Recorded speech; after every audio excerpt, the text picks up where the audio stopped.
July 24th, 1997 began as a busy day. Not a dramatic one, not a chaotic one, just full. The kind of day where every hour already belongs to something before your feet even hit the floor. Amy Wroe Bechtel had errands to finish, utility calls to make for the new house, a youth weightlifting class to teach, photography work to prepare for a local competition, race logistics to organize, mileage notes to confirm for the 10-kilometer hill climb she was helping coordinate near Lander, and somewhere in the middle of all of that, she still planned to fit in a mountain training run. Everything about that day suggests movement forward, not emotionally drifting, not withdrawing, not disappearing from her life, building it, crossing tasks off a list one by one, checking the time, managing the schedule, planning the next thing before the current thing was finished. And by the afternoon, Amy drove west out of Lander towards Sinks Canyon and the Loop Road, toward a route she knew well, toward terrain she had trained in repeatedly, toward what should have been another controlled piece of an otherwise ordinary Wyoming day. But somewhere between Lander and Burnt Gulch, the structure of that day collapsed because a woman who organized nearly every hour of her life suddenly stopped leaving any trace at all. Welcome back, listeners, to Dark Dialogue, Rocky Mountain Reckoning, the series where we return to the crimes rooted deep in the dirt, rock, and snow of the American West, where isolation changes investigations, terrain shapes outcomes, and where the difference between accident, violence, and disappearance is not always as clear as it first appears. I'm your host, John. And I'm your co-host, Angela, and together we examine the cases that continue to echo across the mountains, highways, deserts, and small towns of the West. Through evidence, through timelines, and through the realities investigators were forced to confront long after the headlines faded. And in episode 1, we spent a lot of time establishing who Amy Wroe Bechtel actually was, not just as a missing person, but as a disciplined endurance athlete, a woman deeply rooted in Wyoming outdoor culture, and someone whose life in July of 1997 appeared intensely future-oriented. But now, we have to construct the final confirmed day of that life, hour by hour, errand by errand, mile by mile. Because the closer you examine July 24th, 1997, the harder it becomes to explain how Amy disappeared at all.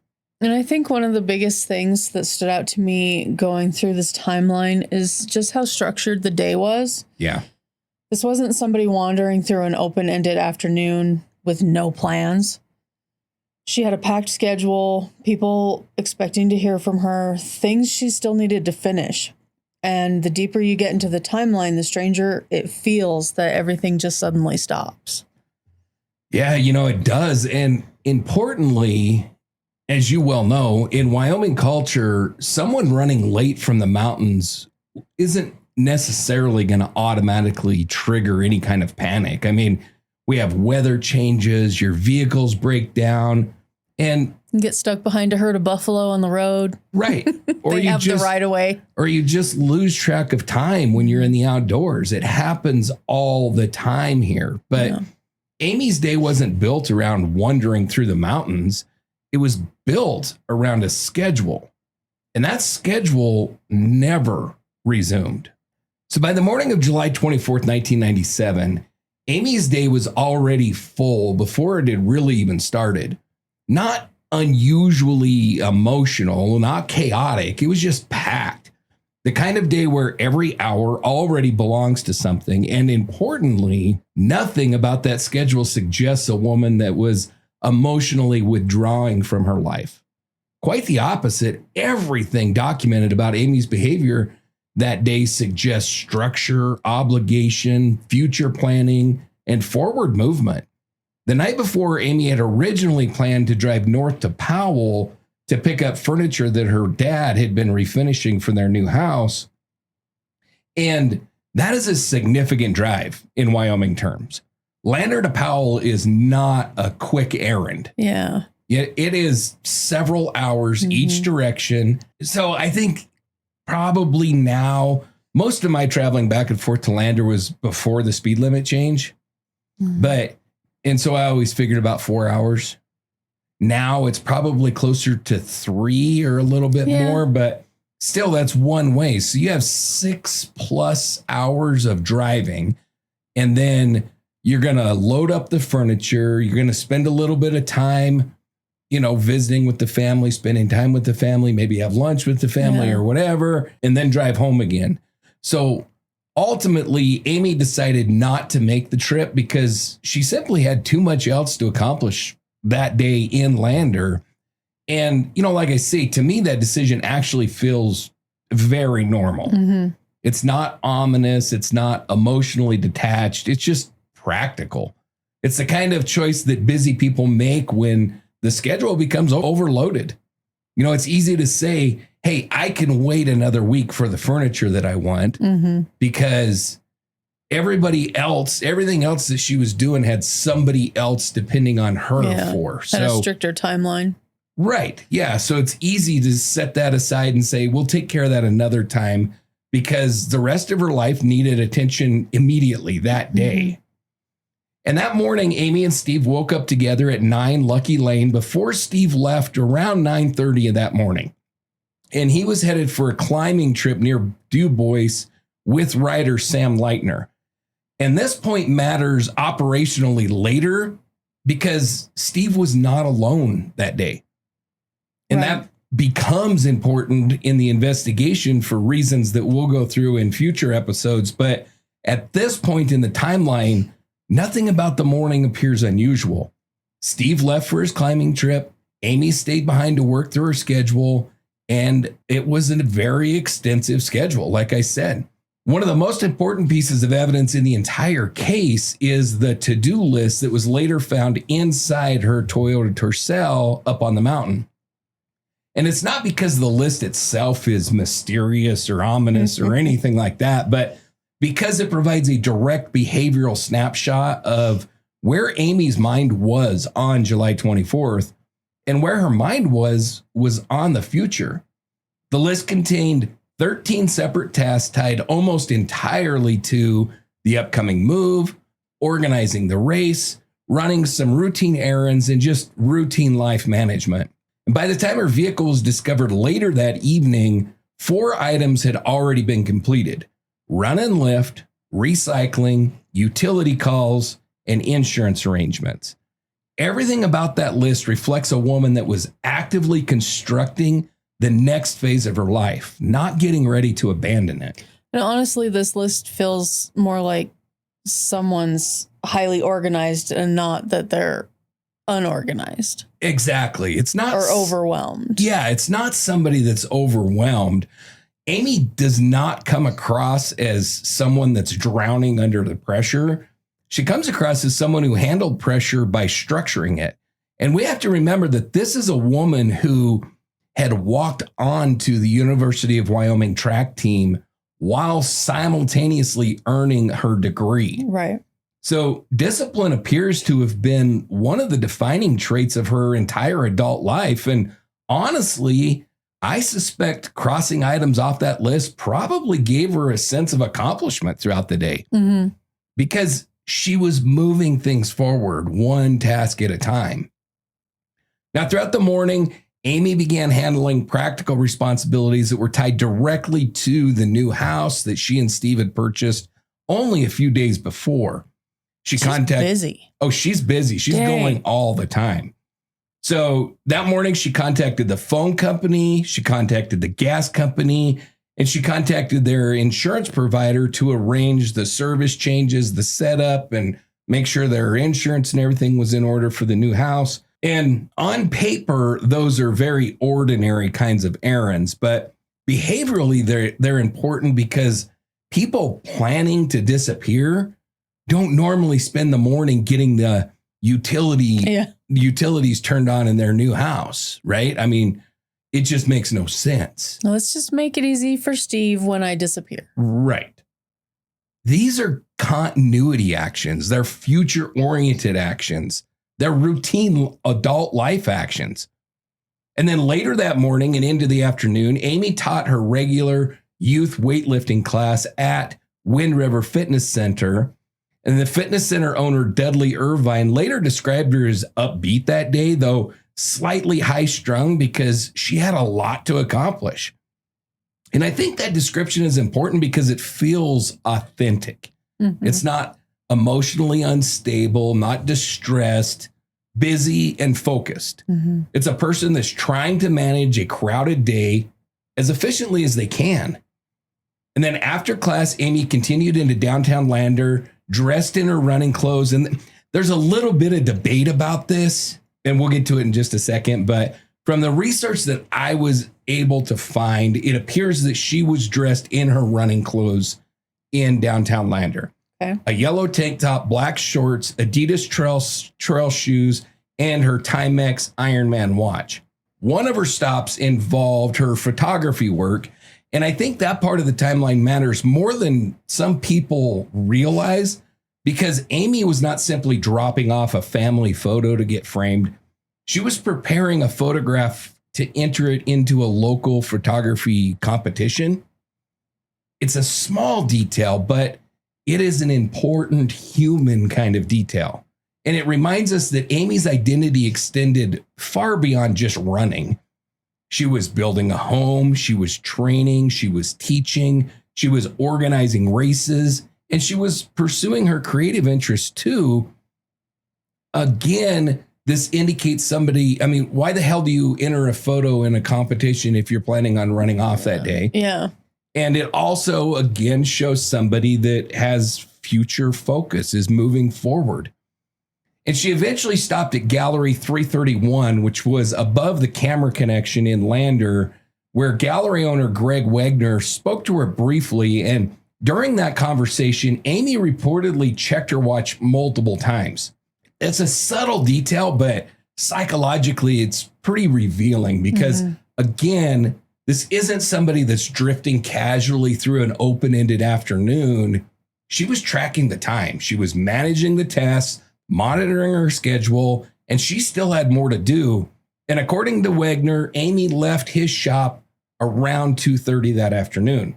And he would become the last confirmed person to see her alive. Now, at some point after leaving downtown Lander, Amy began heading towards St. Canyon and the Loop Road. And this is where an important clarification kind of needs to happen. Over the years, this case has often been kind of simplified into Amy went for a routine run because she did that daily, right? She ran daily. Right. But honestly, framing this particular run as just another routine run is a bit misleading.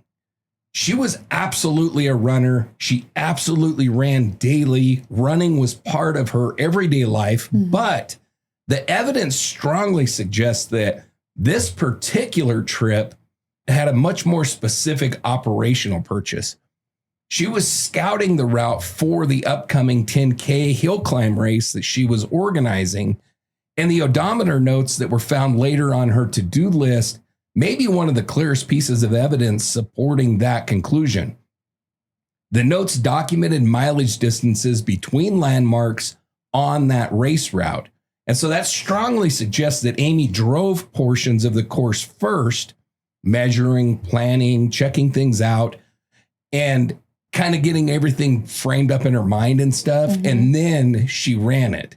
And importantly, and I think this is a kind of a key distinction, is if she drove part of that route beforehand, then it also suggests that she likely encountered nothing at all during that drive that alarmed her or was concerning to her at all, because she probably wouldn't have gotten out and ran if she did. If she saw some creeper that bothered her, she had probably just drove back to Lander instead of getting out and actually running. So I don't think she saw anything alarming during that run. Right. Or during the drive, I mean. So once we understand this, her whole trip begins to feel task-oriented, less recreational, more I am doing this for a purpose. Exactly. Okay. It's not somebody that's spontaneously deciding to go wander around the mountain roads for the afternoon. This was a structured scouting and training operation that was tied directly to that race that she was helping to build. So in many ways, it could be described more as work than leisure time, at least the way that I think she would have approached it. And that distinction is going to become critically important later because Amy's entire day suggests urgency and structure and intentionality. She still had race logistics left unfinished, boxes together for the move, calls to make, a lawn to mow, a husband expected home later that same evening. So nothing about the timeline suggests any kind of open-ended exploration, like she was just headed up in the mountains to play, do some trail walking or running or whatever. Quite the opposite. The structure of the day strongly suggests that she intended to scout the route, complete the run, drive back to Lander, and continue working through the rest of that to-do list. But somewhere after she left downtown that afternoon, that schedule abruptly stops. So by the afternoon of July 24th, 97, Amy was moving through that very specific environment that we talked about in episode 1. Understanding that environment matters enormously because over the years, the area surrounding her disappearance has often been described in one of two extremes, either in possibly remote wilderness or a simple recreational running trail. But the reality really sits somewhere in between those two extremes. And the middle ground may be exactly what makes this case so difficult to explain. So this is a route that I've taken multiple times. So I'll try to kind of set the scene a little bit. So leaving Lander and heading towards Sinks Canyon, the transition into mountain terrain happens really quickly. And that's one of the things that people who are unfamiliar with Wyoming sometimes underestimate, because you can move from houses and irrigated fields and small town roads into genuine isolation in just a matter of minutes. Right. How did I get here? Right. Now, driving west out of Lander, the landscape gradually shifts. You have red bluffs and some hayfields and stuff like that. That gives way to sagebrush hills with some scattered homes and then some open prairie terrain. And then the canyon really begins to tighten around you.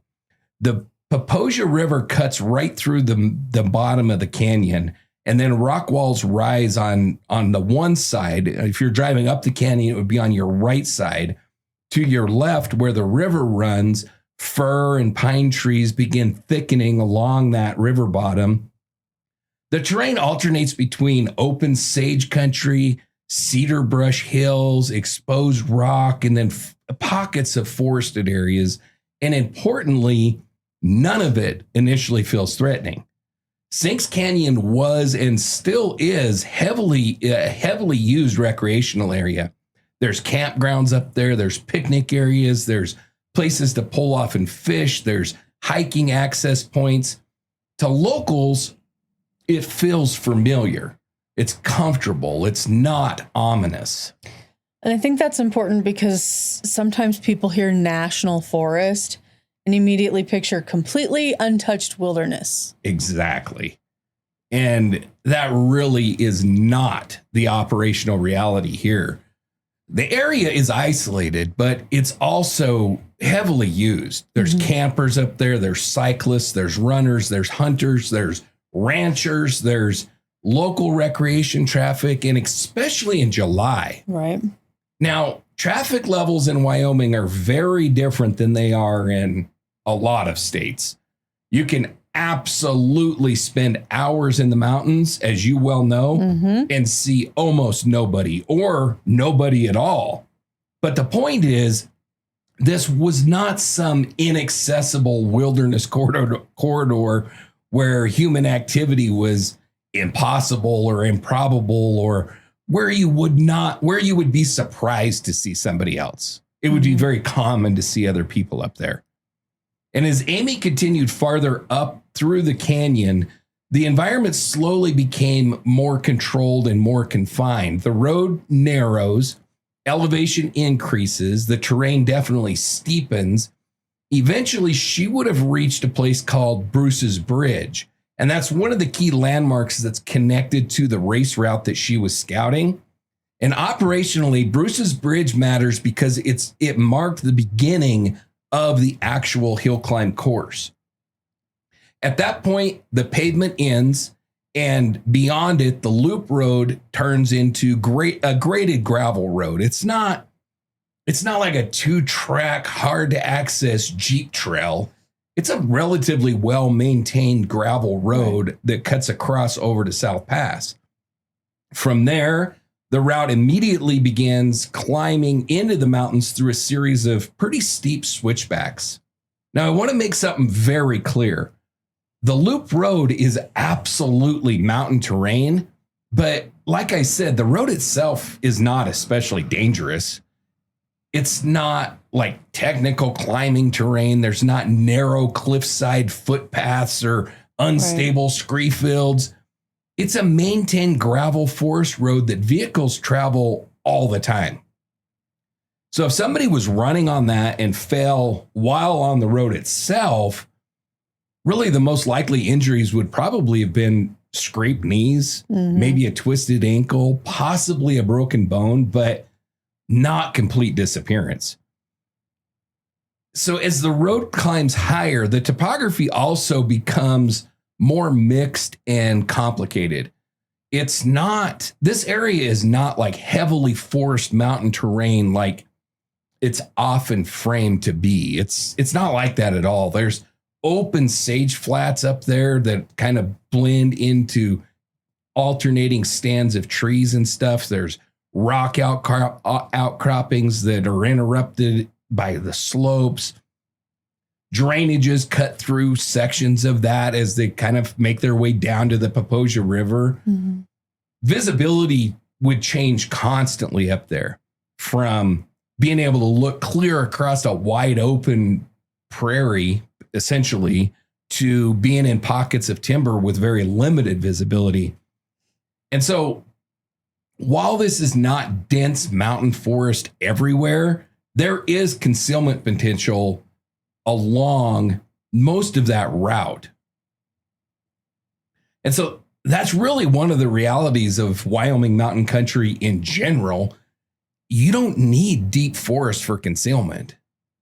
You need folds in the terrain, ravines, brush, trees, maybe some distance from the roadway. All of that did exist on that loop road corridor. Now, at some point during the afternoon, Amy reached the Burnt Gulch area near Fry Lake Reservoir. And the geography here is important because, contrary to how it's been told by a lot of different people, the pull-off where her vehicle was found is really relatively open. It's not hidden in trees. It's not some isolated ambush pocket. It's open enough that another parked vehicle would not have seemed remotely unusual. And that's important because in Wyoming, people park constantly.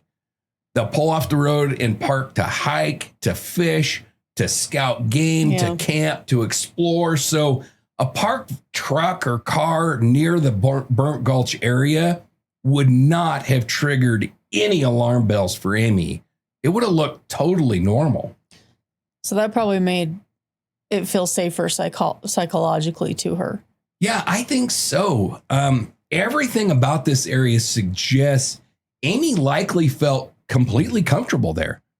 And it's not reckless. It's just familiar to her. And importantly, there's zero evidence that she encountered anything alarming during the drive itself, like we talked about. And in fact, the odometer notes that she wrote while measuring the course might quietly tell us just exactly the opposite, because they strongly suggest that she drove the route first before running it, checking the mileage, identifying landmarks, evaluating the course. And like I said before, if someone or something had seriously alarmed her, then the logical expectation Yeah. would be that she would just go home. Instead, You don't continue on. right. Yeah. But instead, everything suggests that she proceeded normally. So something else that the route also creates is predictability. It's not a maze of endless branching trails. Amy's movement corridor was relatively constrained. And because of that, anybody that was familiar with that road, the race route, or even basic runner pacing could likely estimate where she would likely be, the direction she would travel, and roughly how long it would take her to reach certain points. I mean, I think most of us can do that. If we see somebody running down the road, it's pretty easy to guess, oh, they're going to be about in this spot in 15 minutes or in 5 minutes or whatever. And so Kind of used to make that a game when I was little. Yeah. And I think most people just kind of have that innate ability, especially in an area where it's easy to gauge. It's easy to gauge her pace. Like if you passed her on the road, you can kind of gauge her pace. And that particular area doesn't have a lot of up and down and up and down. It's a pretty consistent climb. So if she's maintaining a certain pace at a certain spot in that, it's likely that would be the pace that she would hold for the most part. My point is you could guess relatively close. To the second, probably not, but Right. You could have a pretty good idea. And that's important and will become especially important later when investigators begin considering the possibility of different scenarios where she may have encountered somebody. Because if somebody passed her on that road, there's a very good chance that they could reasonably predict where she would be several minutes later. Now, at some point after reaching Burnt Gulch, Amy parked her Toyota facing uphill near the road fork. She left her keys in the car, which, depending on who I've heard telling the story, is either very common and routine or very strange. Let me tell you, and you can attest to this, in Wyoming, leaving your keys in your vehicle in general is not unusual. Leaving your keys in your vehicle in the mountains is common. Not for me, but other people. Well, it's not that unusual, is Right. my point. And My family teases me because I lock my car at my house. well, and with the time that I have spent away from Wyoming, I always lock my vehicle. And I think that this has changed over the years to some degree, but Yeah. there's another caveat here, and that is Amy is a runner. Runners do not like to weigh themselves down with keys, wallets, that Yeah. kind of shit, which we'll talk about a little bit later, that her wallet comes up missing, which is interesting because it's very unlikely she would have had it with her. Well, and this was also back in the day where it was a little safer to just leave your keys. Right. Yes. It was a lot more common. The other people she would likely encounter up there are her people. Right. Yeah. So, So after parking her car, leaving her keys in it and everything, she starts her run. Now, the exact direction that she ran has never been conclusively established. Some evidence suggests that she may have headed downhill initially towards Bruce's Bridge. Other interpretations suggest that she continued farther down the Burnt Gulch trail. But either way, I feel pretty certain that she went towards Bruce's Bridge okay. because of where she was seen later that evening, or likely seen. But either way, the larger operational reality really remains the same. She wasn't casually wandering through the mountains. She was moving through a structured corridor with a specific objective to scout the race route, complete her run, and get back to Lander to finish the rest of the stuff on her list. And based on the timeline, she really didn't have a whole lot of time available to do anything else.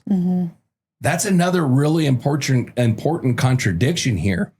Amy's day was ambitious, but manageable if she stayed on task. But it left very little room, if any, in that schedule for, running around up in the mountains, just enjoying her time or whatever. It didn't leave any room for impulsive detours or hours of any kind of unplanned activity in the mountains. Everything about that day suggests that she intended to complete the route efficiently and then get her butt back to town. And I think that Amy, as a runner, reinforces that. She was essentially an elite athlete, a professional, quote unquote, runner. So she would have always ran with intention. She's not one, these kind of runners are not runners that run for a little bit and then decide to go wander through the hills looking for wildflowers or something. Look, a flower. Yeah, I was just about to say that. But somewhere along that controlled route, inside a space that was isolated enough for danger, but structured enough that movement should have remained relatively predictable, Amy Wroe Bechtel disappeared completely without leaving behind any clear explanation of how it happened, why it happened, nothing. So one of the hardest parts of constructing her disappearance is realizing how quickly certainty begins disappearing from this timeline. At first, the day feels unusually well documented. We know where she was, what she was doing, what she planned to accomplish, who saw her, and where she intended to go. But the further that investigators move into the afternoon, the less stable that timeline becomes. And eventually, the final hours of her known movements collapse almost entirely into fragments. Partial sightings, possible sightings, uncertain memories, and interpretations layered onto events after people already knew that something terrible had happened. The final fully confirmed sighting of Amy Wroe Bechtel occurred in downtown Lander at Gallery 331 above the camera connection, when owner Greg Wagner spoke to her and said, she seemed like she was watching her watch, wanted to get going, but, essentially everything was normal. Right. Not emotionally distressed, just conscious of the time, conscious of her schedule, and conscious that she still had things left to accomplish that day. Like I said before, according to him, she left around 2:30. And from an evidentiary standpoint, he remains the last person definitively known to have seen Amy alive. After that, the timeline becomes way less certain. Investigators believe that Amy likely returned home briefly. This is why I brought up the clothing discrepancy earlier. Okay. Investigators believe she returned home briefly, so possibly to change into her running clothes, possibly just to gather a couple things maybe she would need or something. I don't know. And then she continued up Sinks Canyon to the Loop Road. Based on the drive, the odometer notes, and the route measurements, the most reasonable reconstruction would suggest that Amy likely reached the Burnt Gulch area sometime between maybe 3:30 and 4 o'clock. And at some point after parking her car, she begins running. And then at some time after that, the evidentiary picture really starts breaking apart. We know very little. The most important probable sighting came from Jim and Wendy Gibson, who owned the Pronghorn Motel in Lander. They knew Amy. That afternoon, they had taken some relatives that were visiting from out of town. They took them up sightseeing along the Loop Road.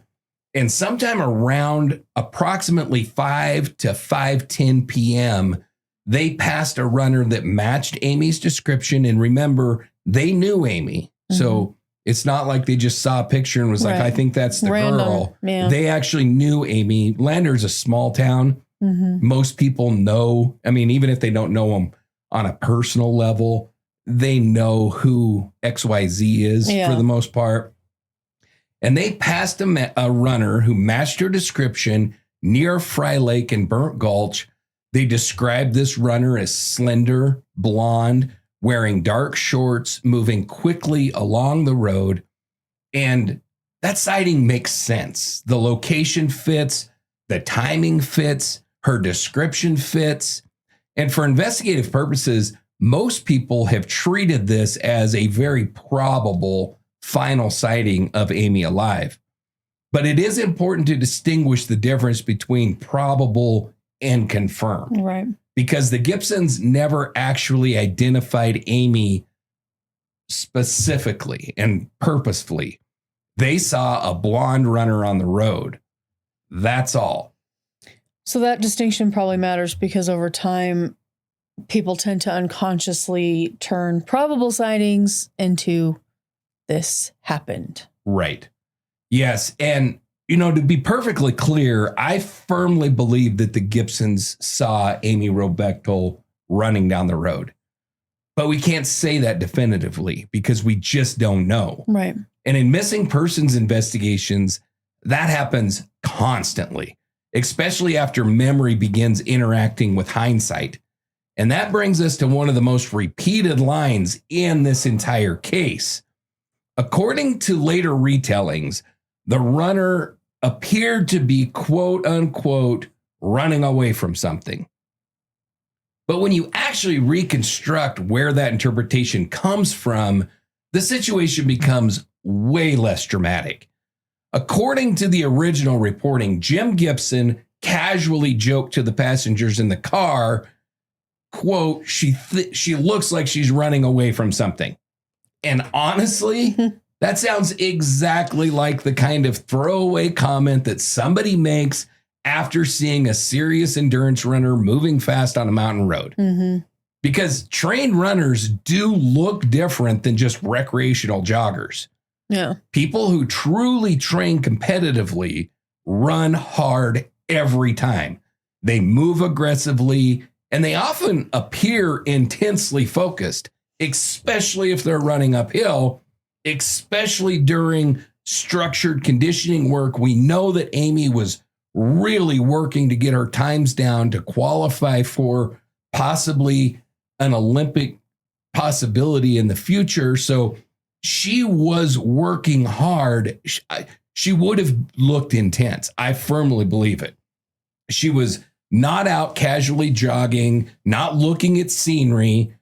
Amy was a disciplined endurance athlete who was actively training. And so I'm sure she looked intense. Right. So once we understand that, the running away from something starts to sound less sinister. Much less sinister.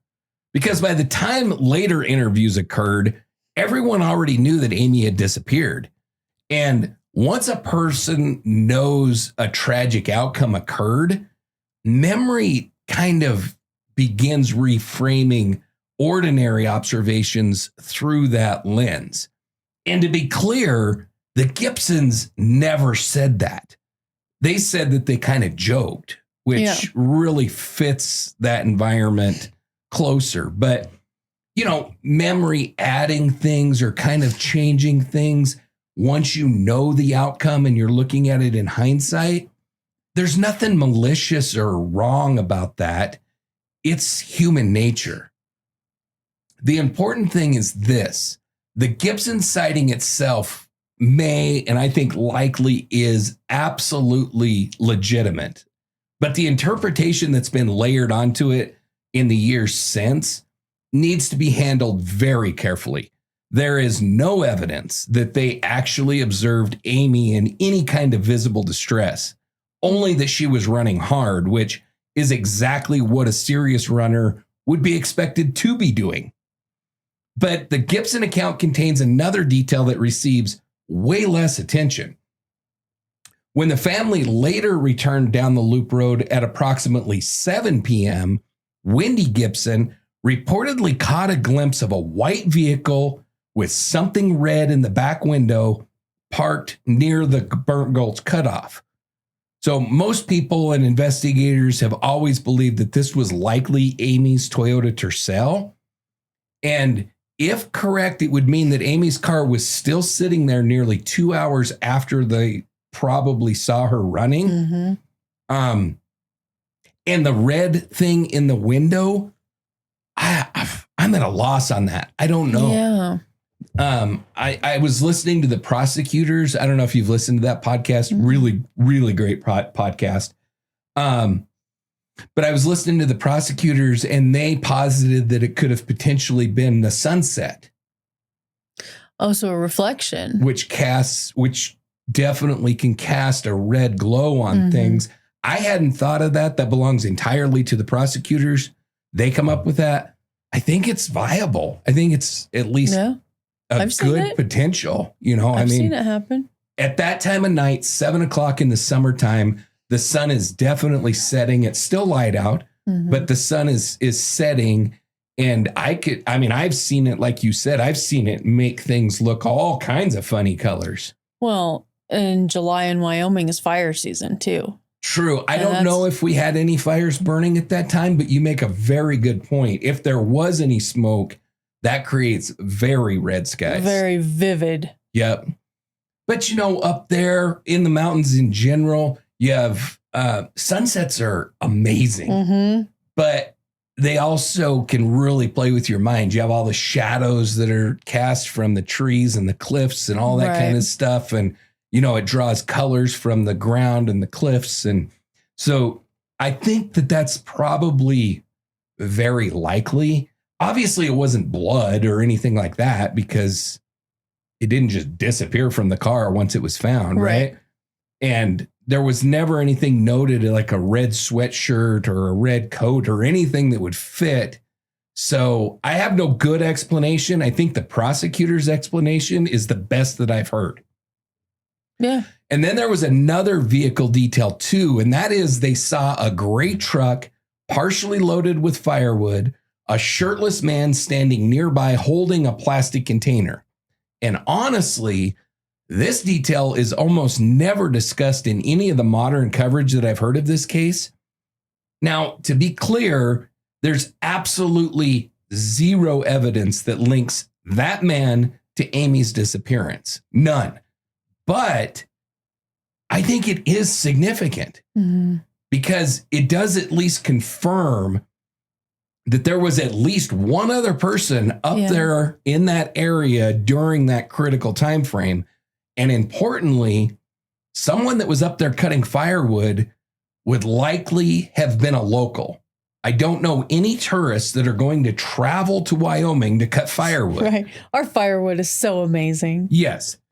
And so they would have been familiar with the area. And that's important because the geography around this area creates a very specific movement pattern.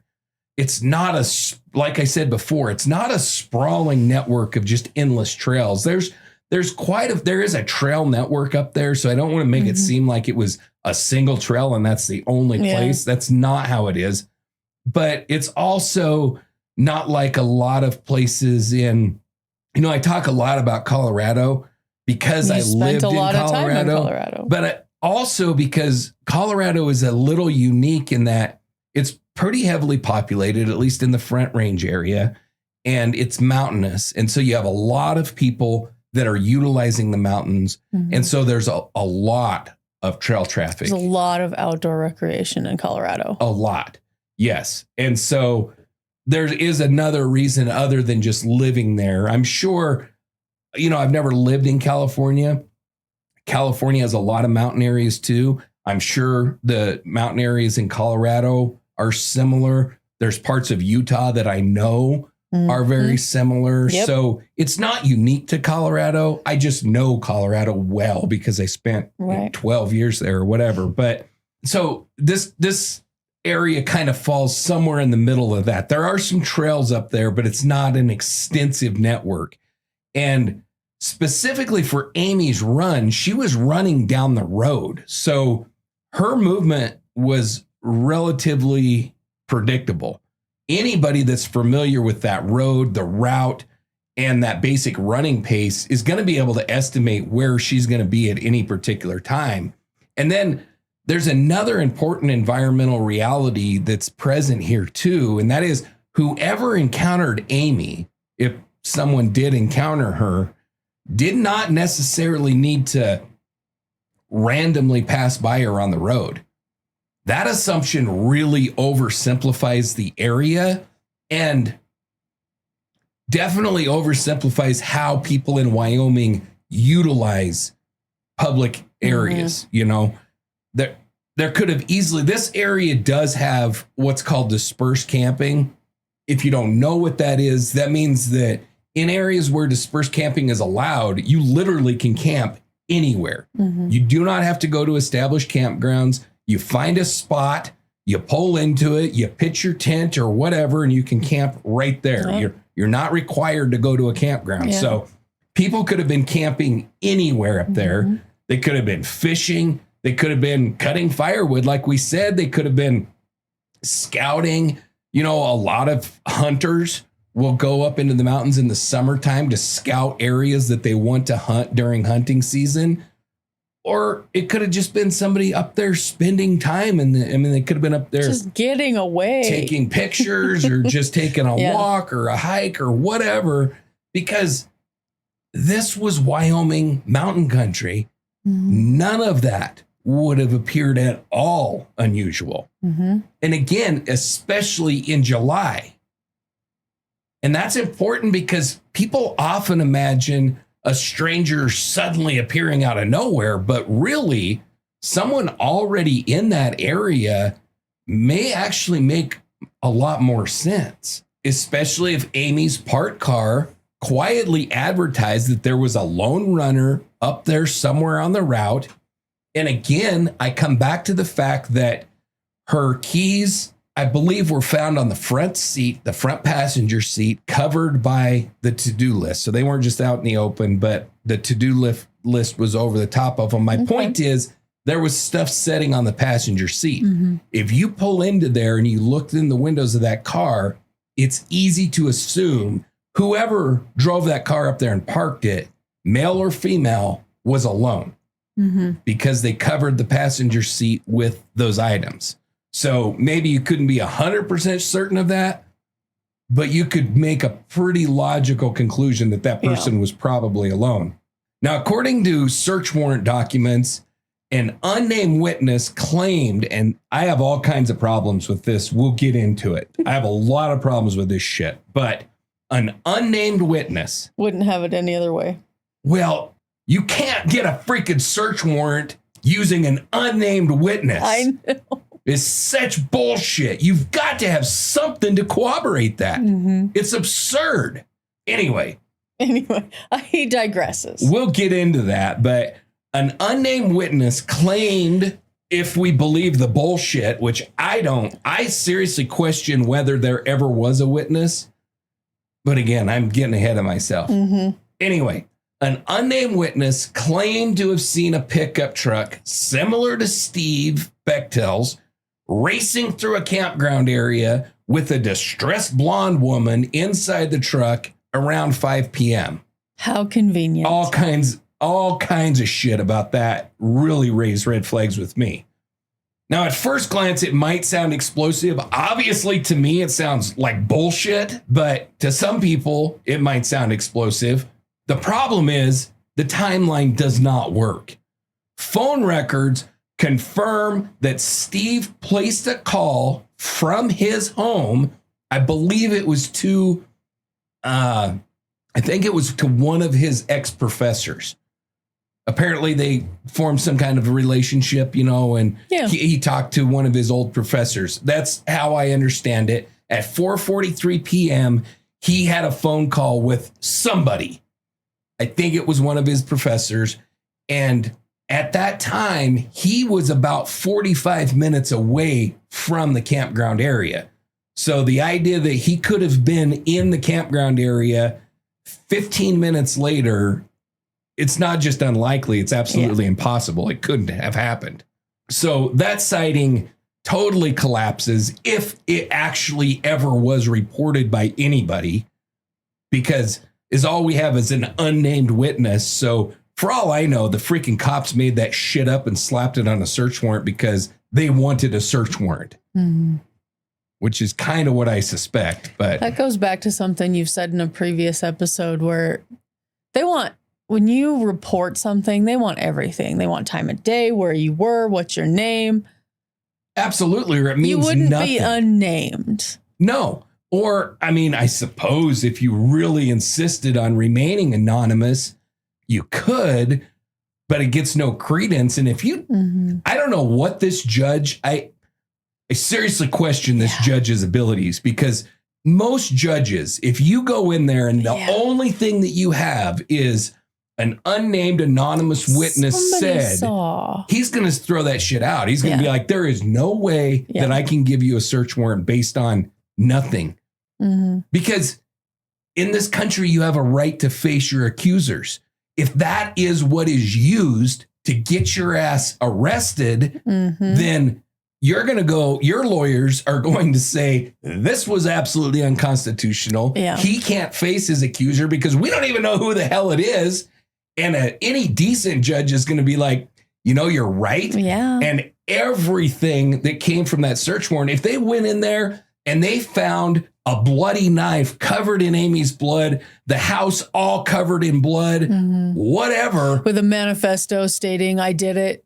Right. It's all fruit from the poisonous tree. None of it is admissible in court. So I don't know.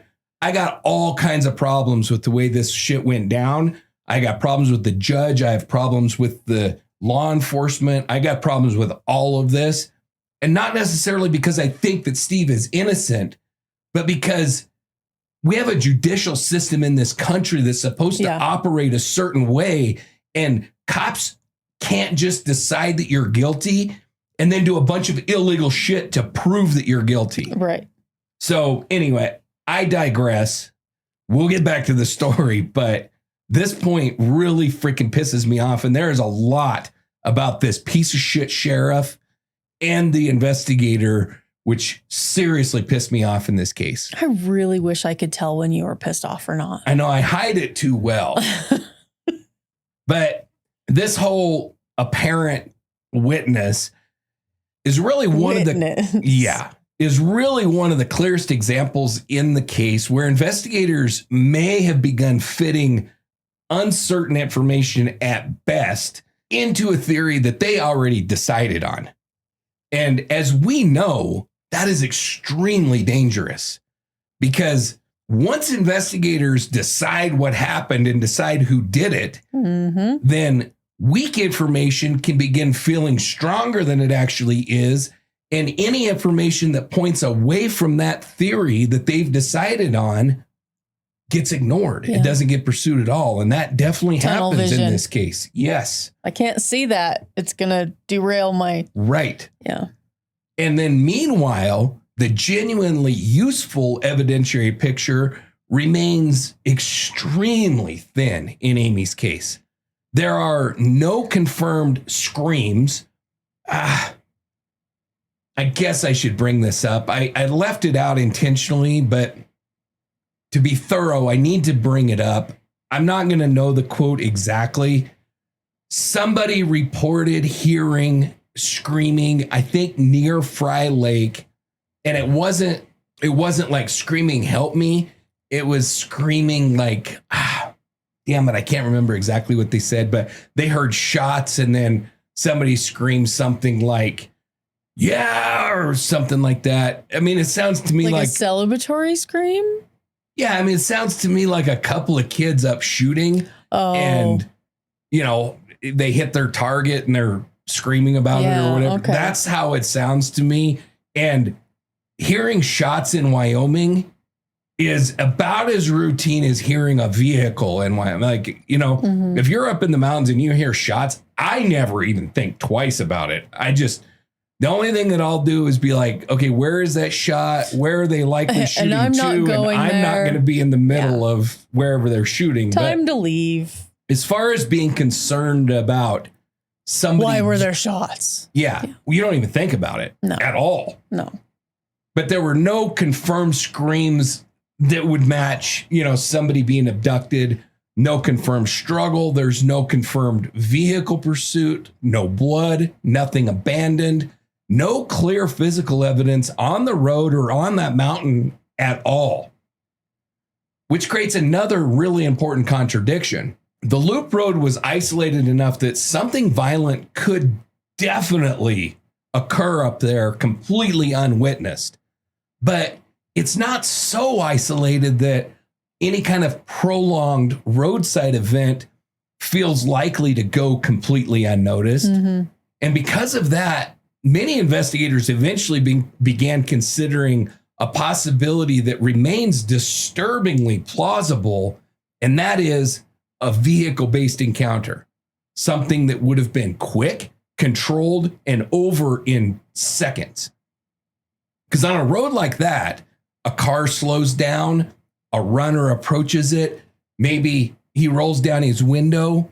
You're from Wyoming. Mm-hmm. I know what I would do if a vehicle pulls over and kind of waves me over to it. What are you looking for? You lost? Can I help you? Yeah, what's up? It happens all the time, especially with the amount of tourist traffic that we get. Yeah. I've been stopped in some very odd places where tourists have been like, is this the road to Yellowstone? And I'm like, no, you keep going down this road and you're going to be in the middle of freaking nowhere, stuck here in about 5 Turn minutes. around. Yeah. Because they'll follow like a little 2-track dirt road because their GPS is telling them to. And they're like, this just doesn't seem right, but I guess I'll just keep on going. And you can't always trust GPS. Yeah. And I mean, in 97, I guess GPS, I think there was Garmin or whatever. I haven't heard that word in a long time. I think those were around in 97. But as far as like the GPS that we're used to, no. But the point is, somebody could easily pull over on the road, wave her over, asking for directions or something. And then in literally seconds, there's nothing left to see. Yeah. He has her loaded in the vehicle and headed down the road and leaves absolutely no trace. I mean, I've come up with multiple different scenarios where how this could have happened, but all of them, I think the longest scenario that I could come up with, I estimated at roughly 2 minutes. And that would be if somebody drove up and hit her with a vehicle, not hard enough to draw blood or to really hurt her, and not hard enough to damage a vehicle, but hard enough to just kind of knock her down, and then jumped out with a gun in their hand, made her load up. I figured that could happen in 1 to 2 minutes. Mm-hmm. Everything else I came up with was under a minute, literally seconds. But by the end of July 24th, investigators still did not know exactly where Amy ran, exactly when she disappeared, or exactly who may have been near her. What they had instead was a timeline that became less and less uncertain the closer that it approached that critical window. They had the confirmed sighting in town, a probable sighting on the mountain, an abandoned vehicle near Burnt Gulch, and then nothing. No definitive witness ever emerged describing what happened to Amy Wroe Bechtel. And nearly 30 years later, that silence still defines the case as much as any evidence that was ever found. So by the early morning hours of July 25th, the next day, the search for Amy Wroe Bechtel had narrowed to a single point on the mountain, her car, the white Toyota Tercel that was parked near the Burnt Gulch cutoff along the loop road. And nearly 30 years later, one of the strangest things about that vehicle scene is how ordinary it looked. There was no shattered glass. There was no obvious violence, no overturned belongings, no visible panic, just a parked car belonging to a woman who never returned to it. So around 1 a.m., Steve Bechtel's climbing partners and friends, Greg Skinner and Dan Whistler, located the Tercel after searching the route that Amy had planned to scout. So they came over after they had gone to a movie or something like that. They came over to Amy and Steve's house. Steve said Amy was missing. They volunteered to drive up there and take a look so that Steve could stay home. I don't find anything odd about that. He had already contacted law enforcement. It makes sense that you would want somebody at home near the phone. Mm-hmm. The friends go up to look for the car. To me, I don't find anything odd or strange about that at all. The vehicle sat near the Burnt Gulch fork. There's kind of a little parking area right there. It was in that little parking area. It was pointed uphill. It was visible from the road, and it was parked in a way that appeared completely normal for that environment. If somebody pulled in there, parked to go for a run, it matched that. Okay. And honestly, that normalcy is part of what makes the scene so freaking unsettling, because nothing about the vehicle itself initially screams violence. Mm-hmm. Instead, everything about it suggests interruption. The car does not look abandoned. It looks like it was temporarily parked so somebody could go for a run, like someone stepped away expecting to be back to it just shortly. And honestly, that may be some of the eeriest parts of the whole case, is that it looks so normal. Right. I mean, the vehicle scene reads way less like panic and more like a task left unfinished. Yeah, which is her whole day. Right. Right. Like I said before, the keys were not dropped in haste or anything like that. They were left like she placed them there. They were placed beneath her to-do list on the seat. She had an expensive pair of Oakley sunglasses that remained casually inside the vehicle. Nothing appears hurried. Nothing appears fearful. And importantly, the position in the car itself suggests that Amy fully expected to return shortly. So the Tercel had been parked facing uphill near the cutoff. And on the surface, that might sound insignificant, but operationally, it actually tells us something. On a mountain road like that one, especially one climbing up through the switchbacks and stuff, most drivers pulling into a turnout are naturally going to park in a way that they can continue forward into the space rather than having to reverse, Right. awkwardly and turn around. And parked facing uphill, the vehicle would align perfectly with a temporary stop before driving back down towards later, back towards home, toward the rest of the schedule that Amy still planned on completing that evening. Mm-hmm. So nothing about the position of the car suggests that it was concealed or that she was confused or uncertain or anything. It suggests someone who parked it, planned to complete her run, and then expected to leave shortly afterwards. And importantly, there was absolutely nothing unusual about another vehicle being parked there. Like if she would have pulled in and there was another vehicle parked there, that would have been completely normal. Like I said, it's a little parking area. Wow. And so that detail often gets misunderstood by people who are unfamiliar with Wyoming and our outdoor culture. And like I said before, a vehicle parked on a roadside in Wyoming is so normal that you don't even blink. Like if I was up in the mountains and came back and somebody said, "Did you see any vehicles parked?" I'd be like, "Yes." And they would say, like, "Describe it." And I'd be like, "I have no freaking clue." No, it's a car. It's so common. You don't even pay any attention. You just pass it and go along your way, you know? Depending on the area, you might look around and see, is there an animal they're looking at? Or, but exactly.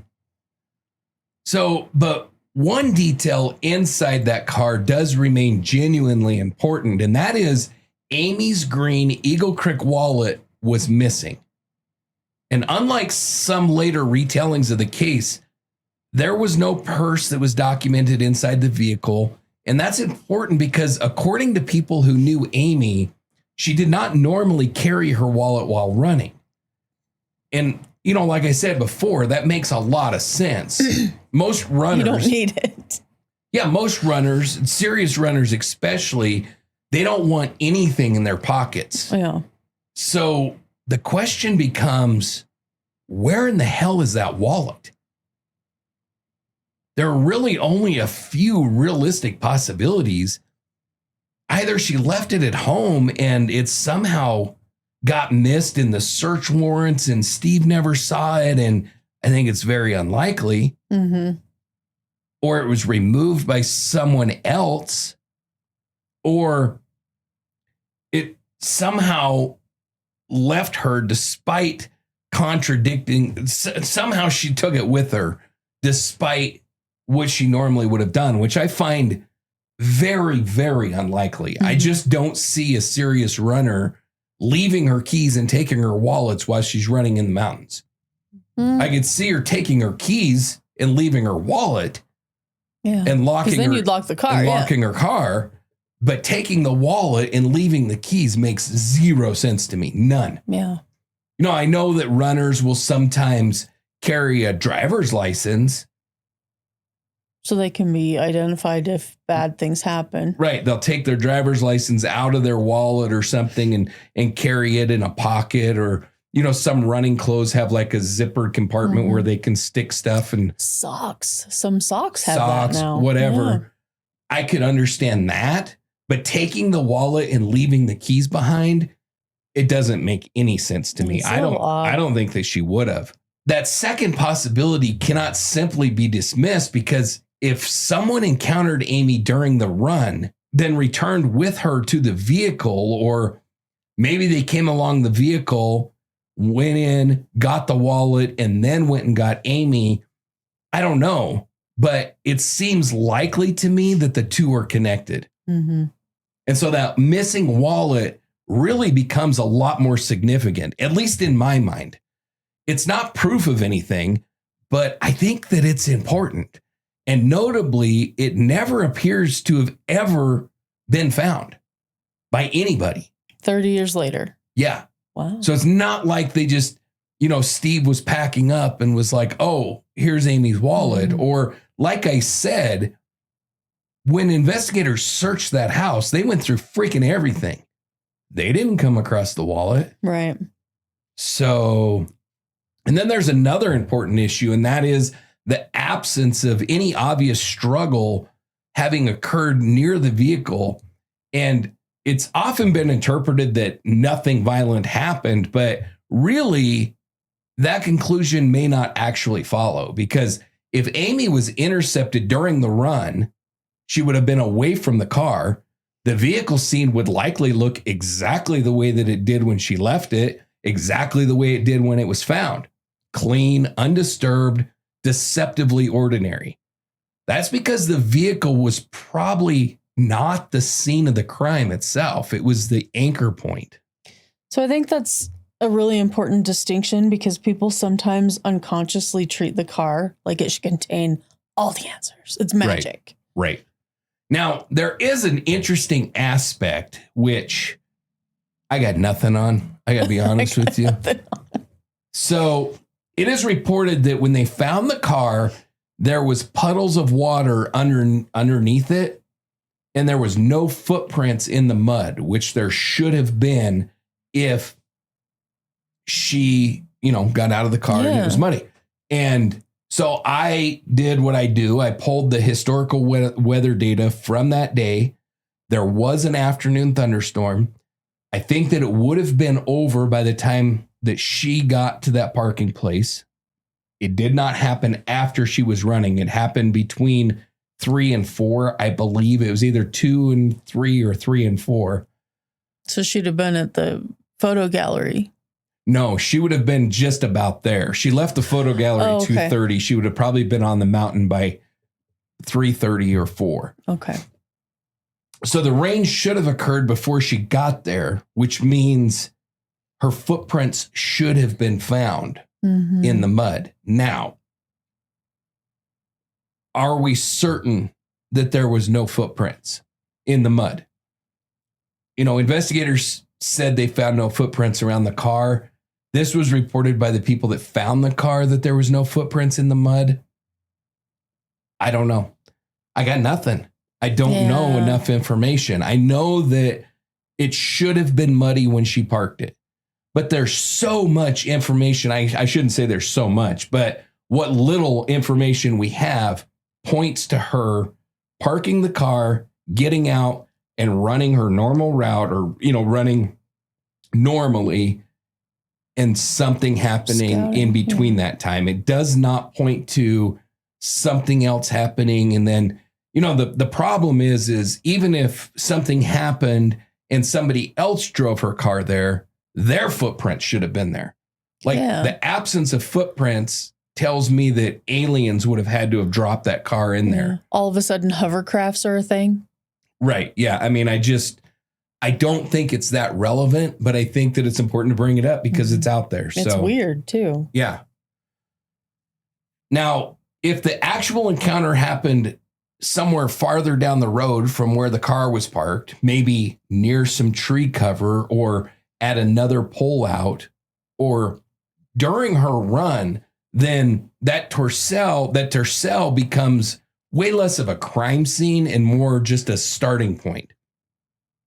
And then there's another huge problem that's layered onto that reality, and that is that it was compromised almost immediately, because one of the biggest misconceptions in this case is the phrase that there were no signs of a struggle.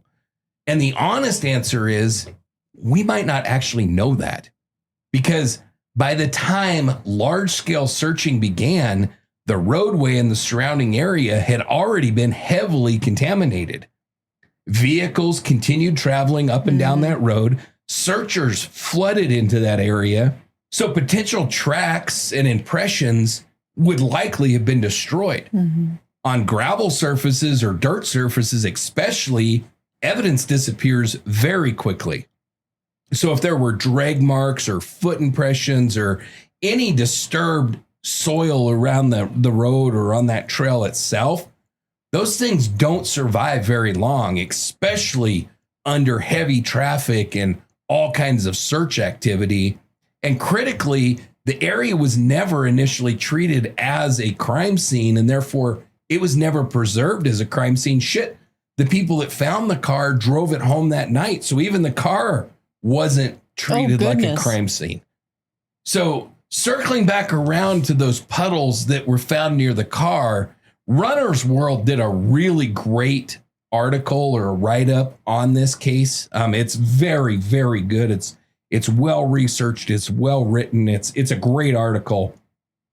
And according to them, like I said, when Skinner and Whistler found the car, they found those puddles, no visible footprints, and no tire impressions in that mud. And like I said, that detail is a bit unsettling. So aliens dropped the car and then sucked her out of it. Case closed. Yeah, I don't know. I really have nothing on the tracks. I really don't. But by the time Skinner and Whistler found the vehicle, the emotional atmosphere also appears to have shifted dramatically. At first, earlier that evening, Amy was simply late getting home. And like we said before, in Wyoming, coming back from the mountains, that alone is not necessarily going to trigger panic. Cars break down, people lose track of time, weather changes. But by 1 a.m, an experienced mountain runner that was missing from a known route in darkness at nearly 8,000 feet becomes something very different. Especially to experienced climbers and outdoorsmen who understand exactly what nights in the mountains can become, especially if you're injured or you're wet. You know, people get this misconception that if it's July, you can't get hypothermia, but the overnight temperatures up there that night dropped into the 50s. So if somebody is injured, and especially if they're wet, you can definitely become hypothermic in temperatures in the 60s and 50s easily. Anything below your core body temperature can cause hypothermia. But when you're that low, 50 to 60 on a summer night, it seems warm. It feels warm if you're out on a camping trip or something. But if you're laying on the ground, hurt, having lost blood, or if you're wet, fell into a creek or a river or something like that, that becomes a very dangerous situation very quickly. This group of people that was friends with Steve and Amy, they know that. We're not talking about a bunch of clowns here. We're talking about some of the best rock climbers in the entire world at that time. Literally. We're talking about outdoorsmen that live the outdoor lifestyle. And they know about their it. shit. They're professionals. So that's important. They would have understood the danger of that situation right away. It's important to note that the initial assumption does not appear to have been that she was abducted. And to be perfectly honest, I have the luxury of hindsight. But if I'm fair and I put myself in this situation, my assumption would not be abduction. Mm-hmm. Even doing what we do, my assumption would not be abduction. If somebody said a 20-something-year-old woman was up in the mountains running and she hasn't come home yet, my assumption would be she fell and is injured and couldn't make it back. She's in a ravine. Maybe a bear attacked her, but it would not be that she was abducted and kidnapped. It just wouldn't be. Now, downtown LA or inner city New York or something like that, it's a different story. But here, that is not what you jump to. No. And you work your way to it eventually. Right. But, But, here you're going to assume that maybe she's injured. Maybe she twisted her ankle. She couldn't get back to the car. Maybe she fell. Mm-hmm. Or had some kind of a medical issue, something like that. So that is all very, very understandable. But that assumption may also have shaped everything that followed, because from the very beginning, the area was approached as a search zone before it was approached as a possible crime scene. And I'm not saying that that is wrong, because I don't think it is. I think the fact that there wasn't like a dual investigation happening at the same time was a critical misstep. And then some of the stuff that they failed to do that we'll be talking about, I think was definitely a misstep. But the idea that it was treated like a missing person, like a injured hiker, runner, whatever, as opposed to an abduction is very logical to me. Mm-hmm. But once that happened, then the opportunity to preserve the original scene was gone forever, immediately. Before law enforcement ever fully arrived, before the FBI became involved, before forensic processing occurred, and before anyone really understood what this case might actually become. So by sunrise on the 25th of July, 1997, investigators had a parked vehicle, a missing runner, no confirmed crime scene, and no physical evidence explaining where Amy Wroe Bechtel had gone to. And because the vehicle looked so normal, it quietly created one of the most haunting contradictions in the entire case. Everything about her car suggests that Amy fully intended to return to it, but she never did. So one of the most important things to understand about the night that Amy Wroe Bechtel disappeared is that nobody initially thought abduction. Not Steve, not his friends, not the deputies. And like I said, honestly, in Wyoming, it does make perfect sense, because when someone's late coming back from being out in the mountains, doing anything, the first assumption is almost never, or I would say is never, that somebody took them. It's always that something happened. Twisted their ankle, they got a flat tire, maybe they took a wrong turn, got stuck, whatever. Something delayed their return. Ran out of gas. Right. The mindset that people carried that evening on July 24th, 1997 matches that. And understanding it is important because it shapes everything that happened next. So Steve returned home around 4:30 after climbing near Du Bois with writer Sam Leitner.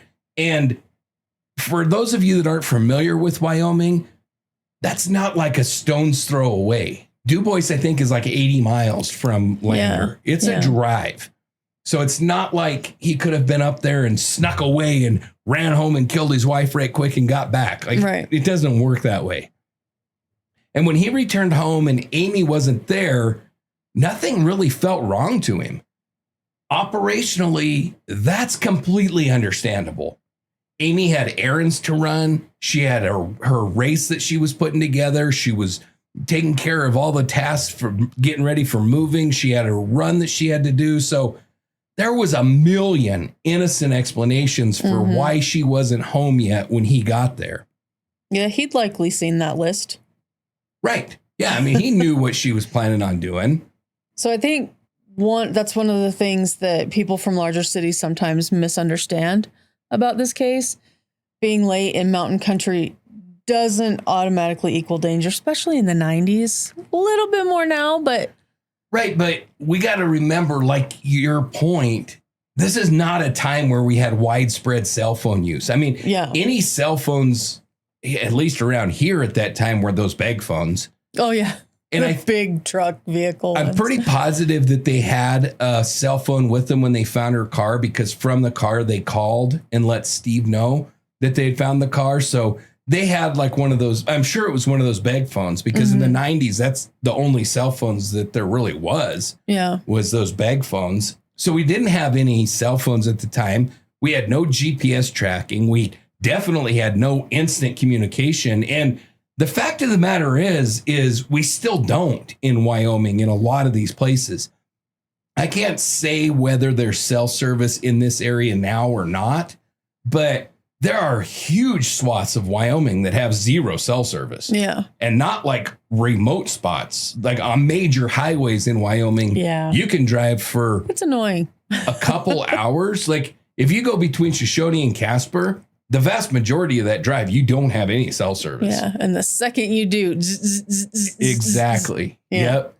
And then there's Wyoming culture itself, which I know I keep talking about, but I do think it's important, and it's not unique to Wyoming. A lot of people in Montana have have a similar culture. Utah, these Western states. Wyoming is a little unique because we are so sparsely populated. I mean, there's people listening to this right now that have more people in their neighborhood than we have in the entire state of Wyoming. Yeah. And Wyoming is not a small state. It's one of the larger states. Yeah. And we have 580-some thousand people in the entire state. So we're very sparsely populated, which is important because it does create an independent people, because we don't have a lot of people that we can rely on. We don't have businesses around that can do stuff for us. So we just do a lot of stuff independently, and we kind of become self-reliant. And people disappear into the mountains for hours all the time around here, and sometimes longer, sometimes for days. And when I say disappear, I don't mean like they go up and disappear. I just mean that I was just about to say that word's not used sinisterly. Right. Disappear just because you need a break for an hour or two. Right. It's just, I mean, you might just randomly decide I'm headed up to the mountains for the weekend, and you're not taking a big fifth wheel trailer or anything like that. And you're not necessarily taking anybody with you. You just take off and go. It's common around here. Yeah. And this is especially true with people that are deeply rooted in that climbing and outdoor culture, like Steve and Amy were. You know, honestly, personality is important here too, because people in those circles often operate on very loose schedules, especially outdoors. But I have had friends that are part of this climbing culture that drive me batshit crazy because they're so like freaking laid back and like, oh, you know, get there when we get there. You have plans with somebody at like 9 o'clock in the morning, and I'm a very on time person, and they roll through the door at like 3 or 4 o'clock in the afternoon, and it's like, yeah, well, you know, I was doing this. Hung up, whatever. You know, it's cool. It's chill. That is this culture. They're very fluid. And I think a lot of it is because it's nearly impossible to keep a schedule. Like if you're a climber, you don't know how long it's going to take you to summit whatever you're climbing or whatever and get back down. There's a lot of variables there. There's a lot of variables. I'm sure that if Steve got back at 4:30 that afternoon, if nothing had happened to Amy and she had made it home, if Steve got back at 4:30, great. If he didn't get back until 8:30, 9, 10 o'clock, she probably wouldn't have been worried because it's very normal. And so that kind of people, they keep very loose schedules. Their plans change. People will just randomly camp unexpectedly. Yeah, I don't want to go back down. We'll just sleep here. Yeah. Yep. Or, you know, if you are a climber and something happens and it takes you a lot longer to get off the mountain than you think it's going to, it's not at all unusual to get back to the van or whatever it is and just be like, you know what, we're just camping here tonight. We'll drive home in the morning. It's not that unusual. Sometimes it's safer. Routes can take a lot longer than you think that they're going to do. And so sometimes people just decide to stay the night somewhere. And that mindset absolutely exists in Wyoming mountain culture. And I think mountain culture just in general. Mm-hmm. So initially, Amy simply being gone for a bit longer than was expected is not necessarily going to trigger any kind of immediate panic. But there was the other side of that too. Amy herself was not known as being unreliable. She was not flaky. Quite the opposite. Everything that's documented about her suggests that she was structured, she was organized, she was disciplined, and she had a strong awareness of time and schedule. Hence the list. Right. This was a woman who built detailed task lists, to your point. She checked her watch repeatedly during conversations to make sure that she was on schedule. She planned her days carefully. And importantly, July 24th was not open-ended, like we said. She had obligations after that run. She still had a bunch of shit left to check off of her list. So she had every reason to return home on schedule, which means there's an important distinction here between like normal late and what Wyoming people sometimes would call mountain wrong. Mm-hmm. At first, Amy was just simply late, but eventually that delay stopped fitting her behavioral baseline. And as evening progressed, Steve began moving through increasingly serious explanations. At first, she was probably still out running. Maybe she got hung up or something. Maybe she was still running some errands. And then maybe her car broke down or she had some car trouble along the way. You know, a flat tire on a gravel road would have been very plausible. It happens all the time, especially with like passenger car tires. Mm-hmm. Eventually, Steve even considered whether Amy may have decided to go ahead and make the trip to Powell like they had talked about, like she was planning on, and then it canceled. And so, you know, he ended up calling her parents and saying, have you seen Amy? Again, it's very logical. Maybe she just up and decided, you know what, I am going to go get that furniture. Yeah. And no cell phones. And if she wasn't home when she decided, no note. Right. Yeah, exactly. So a totally normal explanation, the kind that people reach for because the alternative feels unthinkable. Mm-hmm. But as the hours pass, those explanations really stop working. And by roughly 8:15 that night, Steve stopped at Todd and Amy Skinner's home looking for Amy. They had just come back from the movie, I think. And according to later accounts, he appeared concerned. He wasn't panicked, but he was concerned. And that really feels believable to me because there's a huge difference between something doesn't feel right here and, oh my God, my wife's been kidnapped and murdered. There's a difference. And at that point, Steve still didn't know which side of that line he was on. And then between approximately 8:30 and 10:30, the concern obviously escalated significantly. Steve contacted, like I said, Amy's parents. He contacted his parents. He contacted Amy's sister. He contacted friends of them locally there in Lander. He contacted the hospital. And so that sequence matters because it's no longer indicating, you know, she'll probably show up. She's just running late. Mm-hmm. Now it's systematically eliminating the possibilities. Is she with friends? Is she with family? Is she at the hospital? None of those, you know, panned out, obviously. And so by approximately 10:30, Steve crossed the threshold that matters the very most. And he called the Fremont County Sheriff's Office and he reported Amy missing. You know, that call matters because people do not lightly contact law enforcement, especially in Wyoming, over somebody simply being late from the mountains, especially in the 90s. Calling the sheriff that night means the situation had crossed from anything normal and into something genuinely concerning. And to me, that timeline is probably faster than some people would have expected in that environment. Yeah, I actually think it is, you know, because in that culture, people often wait way longer before getting law enforcement involved. Mhm.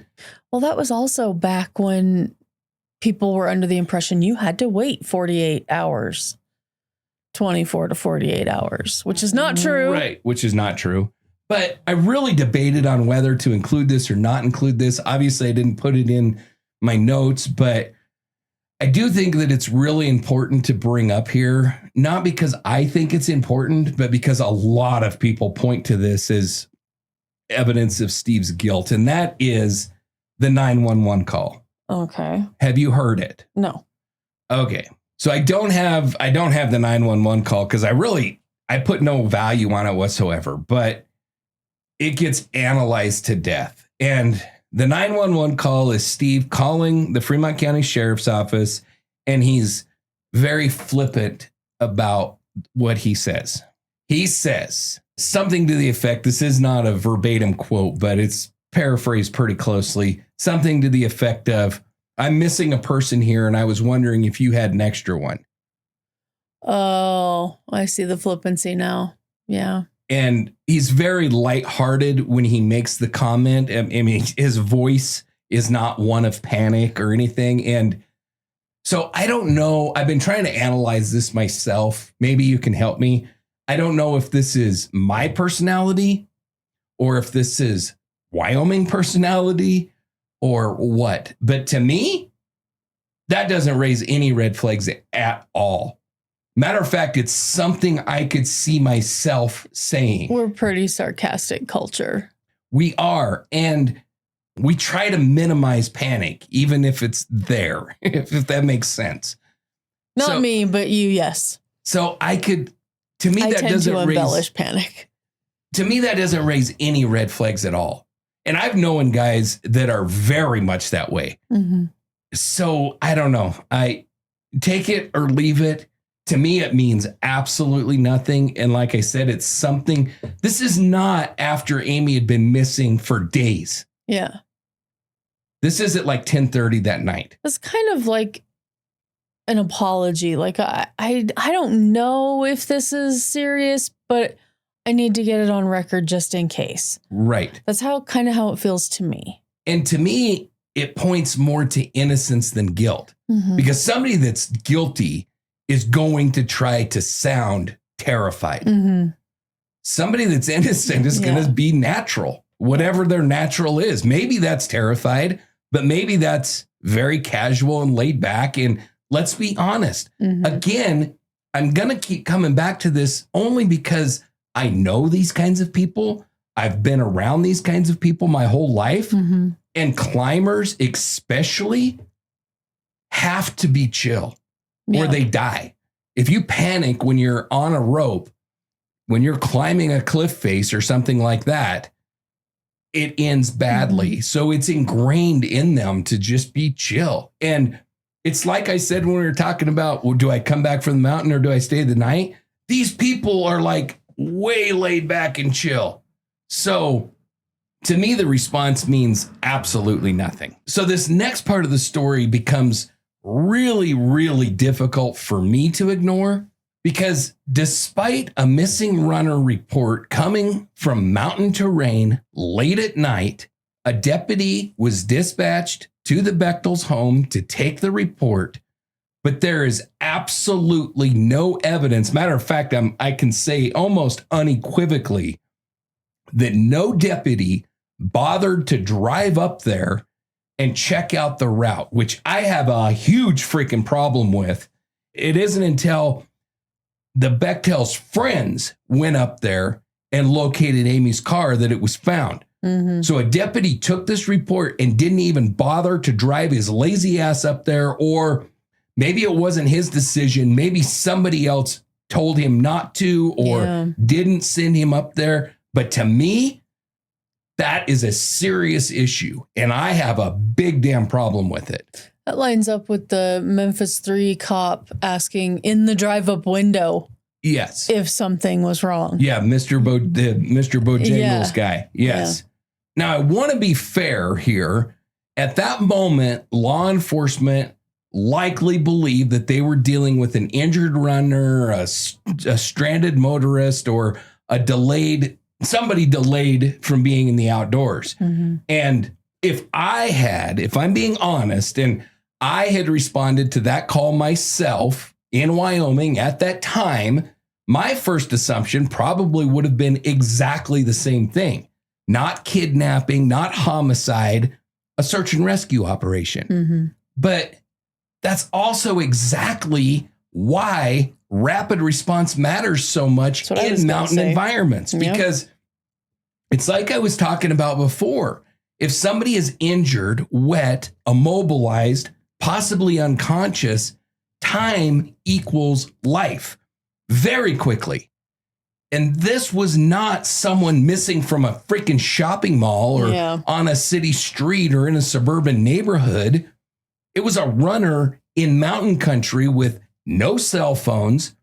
Nighttime is coming quick, much lower temperatures, and in a terrain that's capable of hiding an injured person surprisingly fast. And like I said, I checked the weather data for that night, and it was in the low 50s. 50 degrees might not sound deadly, but in a light tank top and shorts, maybe we know that it rained that afternoon. Maybe she got wet. She's possibly injured or immobilized.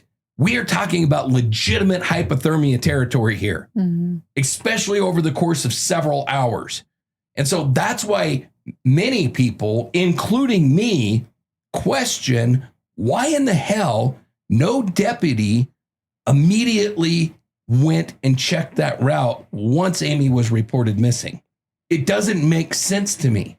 A simple drive up Sinks Canyon and the Loop Road was low risk, low cost. It would have cost nothing almost. The deputy's already out. He's on shift. Right. Where you're going to pay a little bit in gas to drive up there and back. Yeah. When he's probably already just cruising around. Doing nothing. But still driving around. Yeah. Right. The potential, the reward is tremendous because you might save a life. So almost no cost, very low risk, low cost, but a huge potential reward. Instead, the first critical sweep was performed by the Bechtel's friends, which, you know, I don't blame them. Of course, I'm not pointing fingers at them. Right. Of course, with what happens in this investigation, maybe it wasn't better that a deputy didn't find it, but in a normal situation, it would be better for law enforcement to discover a potential crime scene than regular civilians. Now, around 11 o'clock, Todd and Amy Skinner returned home from the movie. Like I said, they learned Amy still had not come back. Their response was immediately. They grabbed Dan Whistler and they headed towards Sinks Canyon and the Loop Road themselves. And that's important because these are not casual acquaintances. Todd Skinner was one of the most accomplished climbers in the entire world. This guy was like the elite of the elite climbers. He ended up dying in a climbing accident in Yellowstone years later, but he was like a world-class rock climber. Amy Whistler was an elite climber as well. So these are very highly experienced mountain people. And as soon as they heard Amy was still missing late that night, they treated the situation seriously, seriously enough to self-deploy into the mountains immediately. And that says a lot because these experienced outdoors people, they understand, even if the freaking dumbass sheriff's office doesn't, they understand that when timelines stop making sense in mountain terrain, you have to move fast. Then came the moment that changed everything because around 1:30 that morning, like we've talked about, they found Amy's Toyota Tercel near Burnt Gulch. The car was there. Amy wasn't. And psychologically, that changes the problem completely because up to that point, the working assumption still allows for an innocent delay. Maybe a broken down vehicle, maybe a flat tire. But once that vehicle is located, the search becomes something totally different because now they know Amy reached her route, she parked, she started her run, and yet there was no injured runner nearby, no calls for help. I'm sure they were calling out for Amy. Nobody was answering. There's no obvious injury site or a place that she fell. absolutely no sign of where she had gone or what had happened. I think that's the moment that everything stops feeling normal to everyone. Yeah, I think so too, because if Amy was conscious or mobile and she was still anywhere near the roadway, then you would increasingly expect some kind of a response. There would have been headlights up there, voices, people calling her name, something. Instead, there was nothing but just absolute silence. And at that stage, the search was still operating almost entirely under that rescue mindset. They still expected to find her up there with a twisted ankle. Maybe she slipped and fell. Maybe she became disoriented. Maybe she was suffering exposure after being stuck out there at night, off the route, possibly wet, the things we talked about. That's what the first hours looked like, at least operationally. But every hour that passed without finding Amy created a new problem, because every delayed hour searching for injury also delayed recognition of other possibilities. If she was injured, time becomes very important. If she encountered foul play, time mattered there too. Every lost hour narrowed the remaining options, which is why I get so pissed that a deputy didn't drive his lazy ass up there. Yeah. And importantly, had the situation escalated faster operationally, then certain resources may have been more viable earlier. If a frickin' deputy would have driven up there, discovered the car at 10:30 or 11 o'clock instead of 1 a.m. or 1:30, then stuff like thermal imaging is more viable, especially if she's deceased, because, you know, a body doesn't instantly cool. Yeah. It takes time. So the warmer a body is, the more likely it would be picked up by thermal imaging.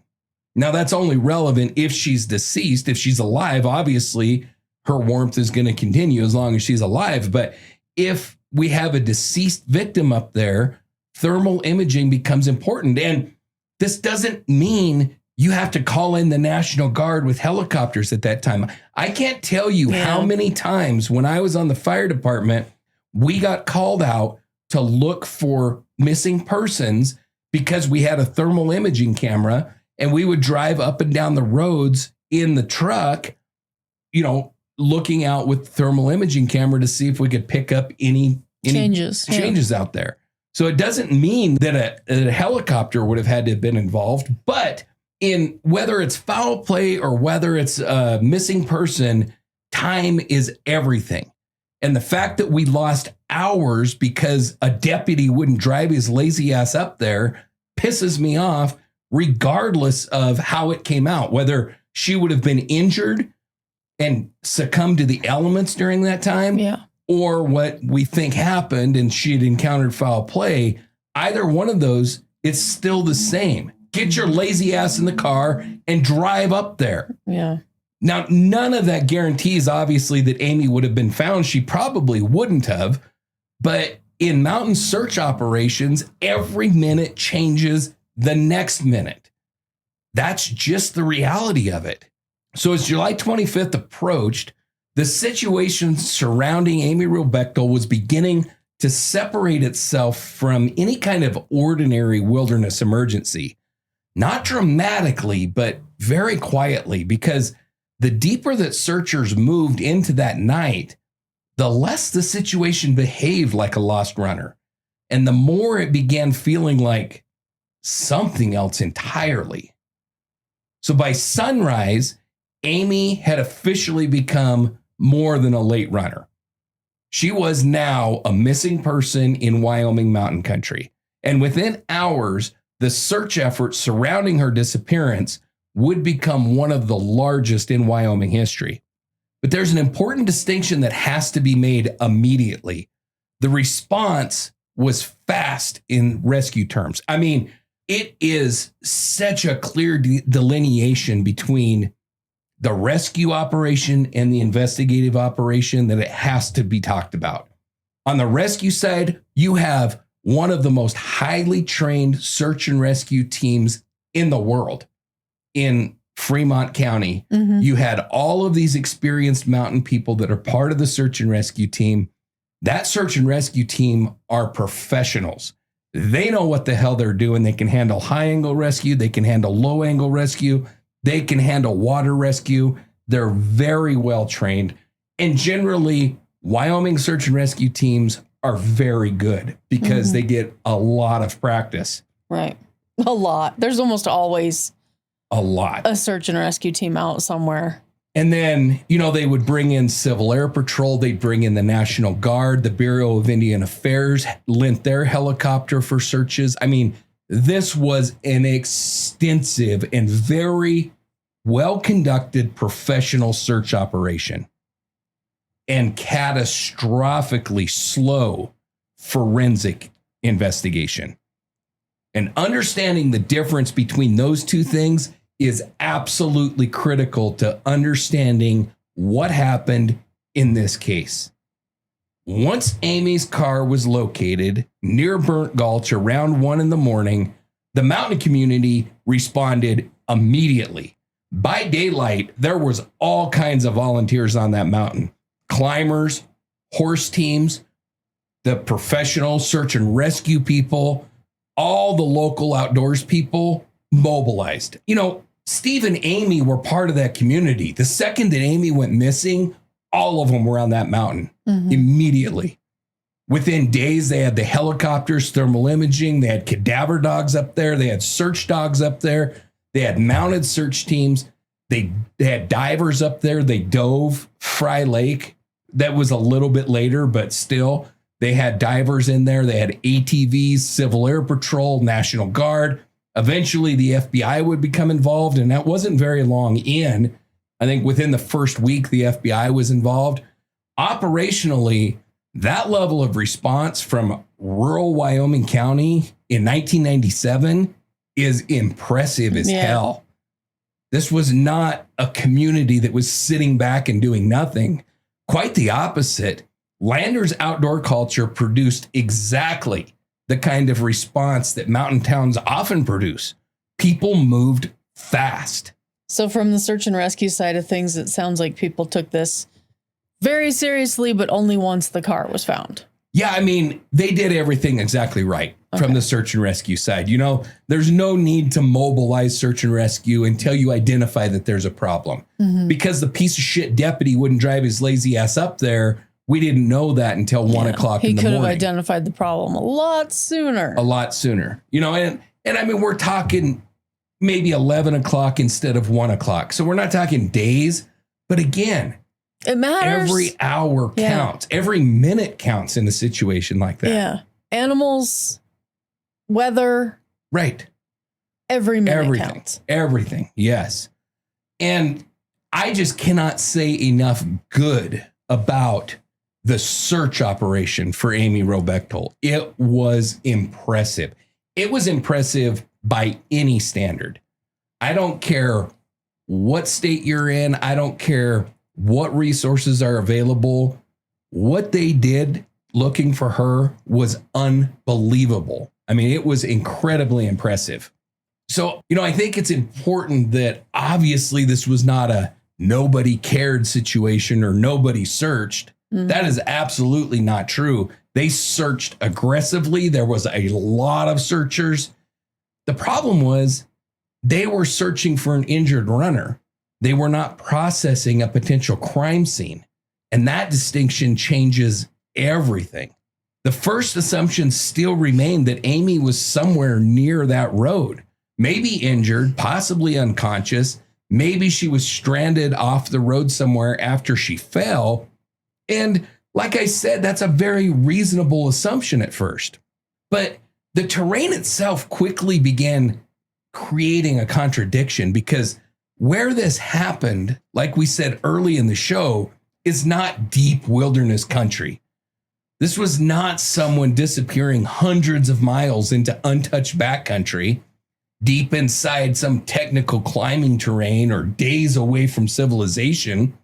The loop road itself, like I said, is a very well-maintained gravel mountain road running through relatively open pine and fir trees with accessible drainages and lots of breaks for visibility. And that matters enormously because if Amy had fallen and broken her ankle or fallen unconscious, somehow suffered some kind of medical event, or even died anywhere near that immediate route corridor, searchers would have found her very quickly, especially after daylight. Mm-hmm. And that's one of the most important realities in this case is the search effort was extremely capable. An article in the Outside described this search as, quote, the Rolls Royce of search efforts. And it really was. You'd be hard pressed to find another search anywhere that was better than this one. I mean, they pulled out all the stops. They searched on foot. They searched on horseback. They searched on ATV. They searched from the air. They used thermal imaging. They had divers. They had scent dogs. They had cadaver dogs. All the drainages were checked. The water was searched. The immediate route that she was running was worked very heavily. They said that they pretty much covered it shoulder to shoulder and covered that whole area. Mm-hmm. And they found no body, no blood, no torn clothing, no abandoned gear, no obvious injury site, no biological evidence. They found nothing. And the deeper the search moved into the first full operational day, the stranger that absence became. But here's the reality that investigators slowly began confronting. This case was no longer behaving like a wilderness accident. Now, that realization probably didn't happen instantly. It's not like on sunrise on July 25th, they were like, okay, this is not an accident. Somebody pushed a button. At that point, rescue mode still made sense, but by the end of the first day, the situation should have started shifting operationally, in my opinion. Tell us why. Now, that doesn't mean that at the end of the first day that you call off the search, but I think any responsible agency, at least by that point, needs to start confronting the possibility of foul play, especially in this terrain, because it had been searched by aircraft. Dogs had worked the scene. They picked up a scent that just ended. Now, we don't have the actual route of the scent trail, so I can't tell you the specifics of that, but I can tell you it often indicates somebody got into a vehicle. I wonder why that is. Because it's still an open investigation. Oh, true. Okay. So there's all kinds of shit that we're not able to get a hold of. 30 years, my brain didn't. Right. Yeah. Trained searchers were finding absolutely zero trace of Amy anywhere in that immediate area. In this type of area, absence becomes evidence too. And one of the most important and misunderstood details of the case involves the scent dogs. According to what was reported, dogs picked up Amy's scent along portions of the route and then lost it. And that detail may be enormously important because the dogs appear to confirm that Amy really was there. She ran on that road, which aligns perfectly with everything that we know about her and her plans that day. And then the scent trail stops. But critically, the public has never been given any clear explanation of exactly where they lost the scent. And why that isn't public, I have a hard time saying that has any investigative value to an open case. We know exactly where the scent trail from Maura Murray stopped. That's still an open case. Like, how is that going to affect anything in court if it ever gets to court later? I have a problem with that, but still, we don't know where it stopped. I mean, there could be different explanations for why it stopped. Maybe the rain disrupted it. Not likely. Maybe the terrain did. Not likely. Maybe the search traffic did. That's a real possibility. Or Amy was taken out in a vehicle, which is a very good possibility. And honestly, if the scent trail ended near the roadway itself, then the last possibility, the vehicle departure, becomes extremely difficult to ignore because trained tracking dogs often lose scent when a subject enters a vehicle. Now, it's not proof of that, but it is significant. I think that's one of the unsettling things about this case is that the dogs seem to support both realities at once. Yeah. Amy was definitely there and then wasn't. Right. And that contradiction becomes one of the defining features of this case. The aerial searches also matter enormously because thermal imaging was deployed relatively early in terrain that was actually fairly favorable for detection in thermal situations. We're not talking about like dense jungle canopy or even impenetrable Wyoming forest. Sorry, I had a Jumanji thought there when you said that's kind of what I'm talking about is a situation like that. That's not what you have here. In many, many areas up there around the Loop Road, I would say the vast majority of the area around this Loop Road area is open. Mm-hmm. It's not covered in trees. I mean, this is Wyoming. We have no water. So trees only grow where there's water. Yeah.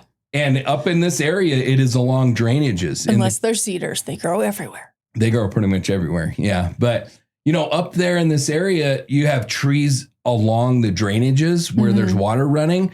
Everything else is open. It's pretty much like sagebrush, plains up there because you're not up high enough yet to where you're up in the heavily timbered area. Mm-hmm. You're still low enough. You're kind of in the foothill area.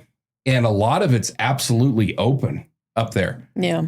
Any living person, even if they're injured, creates a thermal contrast. And it's like, it shows up bright. You can't miss it, especially at night with cool temperatures. If the temperatures are 50 degrees and you pick up a signature that's 98.6 degrees, it's going to show up like neon, a bright orange or bright yellow in any kind of thermal device. And then importantly, a body that's recently deceased, like I talked about, is going to retain that detectable heat signature for quite a long time, especially in those temperatures. Now, if you're 30 below, they're going to cool a hell of a lot faster than if you're in the 50s and the 60s, but this was right? July. Right. Yeah. But yet nothing was found. No heat signatures, no visible clothing, no remains. And while none of that absolutely eliminates a possible accident, it does make one thing that's increasingly more difficult to explain, and that is how Amy has remained completely absent from that search, how she remained at that time absent from the search area, and how she's remained undetected for 30 years. Mm-hmm. But while the rescue operation accelerated very rapidly, the forensic side of the case was collapsing because almost immediately, like I said, the original scene was compromised. The Burnt Gulch area was never properly secured. Vehicles not involved in the search, just regular vehicles were still allowed to move freely all through the area. Searchers entered the area freely. And worst of all, Amy's car, likely the single most important physical evidence in this case that was found, was driven home by civilians before it was ever processed. Yeah. And that is not the fault of them. Yeah, it wasn't malicious. No, and it only happened because the freaking deputies didn't drive their lazy ass up there. If they would have been the one to find the car, but they could have secured it. Yeah. Right. But a current investigator on this case said that one of the biggest mistakes in this case was them releasing Amy's car. So I think that law enforcement gave them permission to take the car. Oh, okay.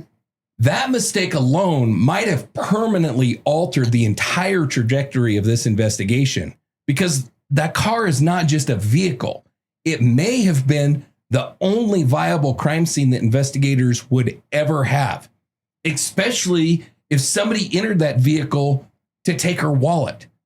I think we can say that she wasn't taken from that car, but it's hard to explain that wallet.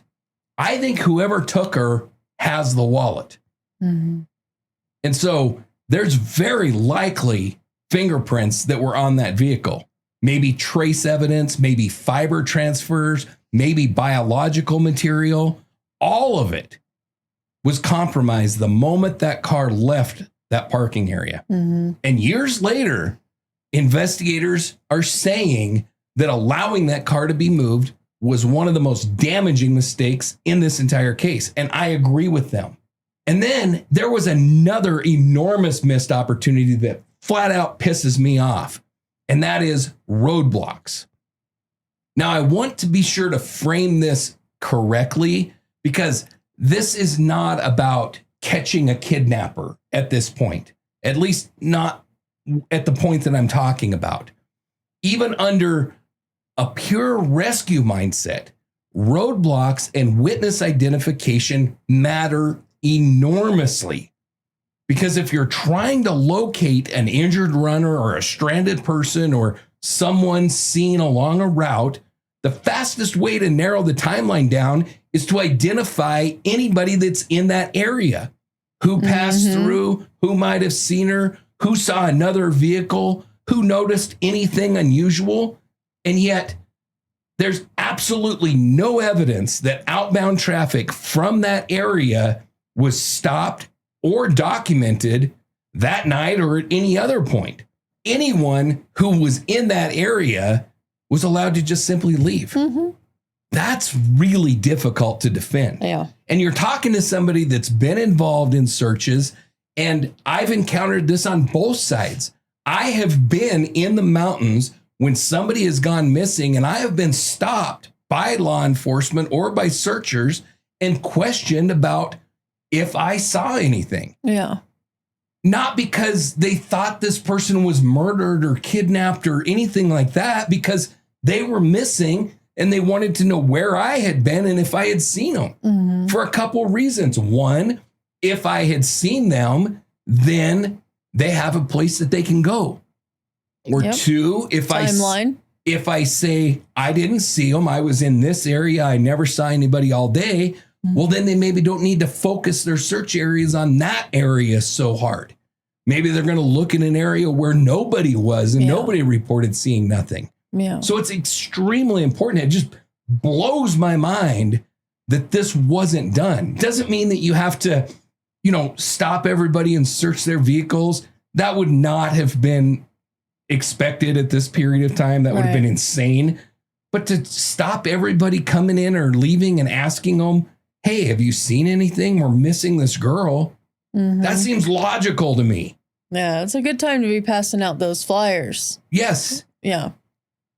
Meanwhile, another shift was already beginning quietly in the background, and that was the investigative focus towards Steve Bechtel. Oh, yeah. Now, statistically, this is very understandable. Spouses and partners are always examined first in disappearances, especially involving women. And honestly, investigators would have been negligent to not examine Steve closely. But there's a huge difference between investigating someone and deciding that they are the answer before you really investigate anything, before you investigate any competing theories, before you investigate anything else. And over time, that distinction became critically important in this case, because once investigators psychologically anchored onto Steve, then every other possibility appeared to have received dramatically less or zero attention. Now, I can't say that they received no attention, but a hell of a lot less than Steve did for sure.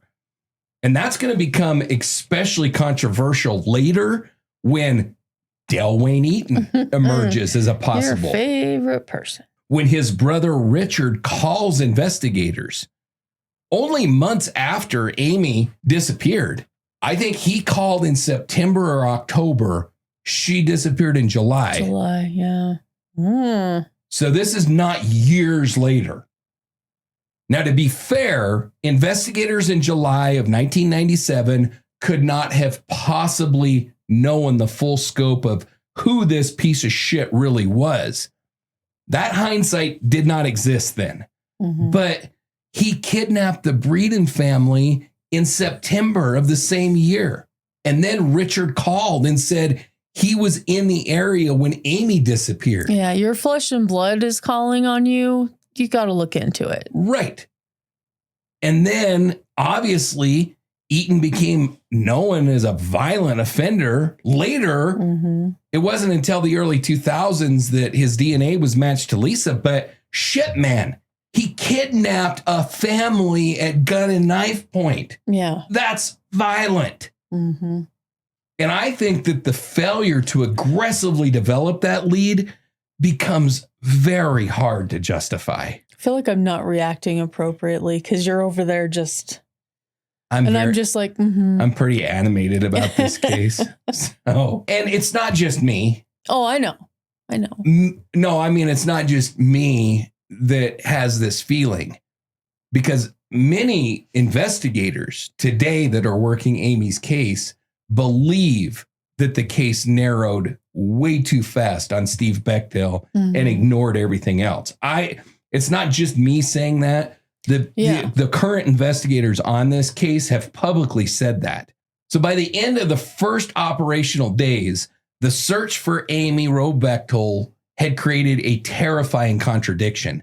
The rescue effort itself was massive. It was well organized. It was beautifully executed. And yet the mountain produced nothing. No injured runner, no lost athlete, no remains, no accident scene. Nothing. And slowly, the possibility investigators least wanted to confront began moving closer to the center of the case. Amy Wroe Bechtel may not have remained in that mountain corridor long enough to be found at all. So for nearly 30 years, Amy Wroe Bechtel has existed inside two very different stories. One is the mystery. The unanswered questions, the failed searches, the theories, the suspects, the silence that was left behind on that mountain road just outside of Lander. But the other story is the woman herself, a daughter, a sister, an athlete, a photographer, a young woman building a life in Wyoming while chasing goals that most people never have the courage to pursue. And somewhere in all of this, that part can get lost, because Amy did not begin as a disappearance. She began as a life, a real life. And before we move deeper into the investigation, before we begin pulling apart timelines and suspects and failures, we need to stop for a moment and remember the person at the center of all of it. This is Down the Road by the J.J. Hawk Band. And this is Amy Wroe Bechtel.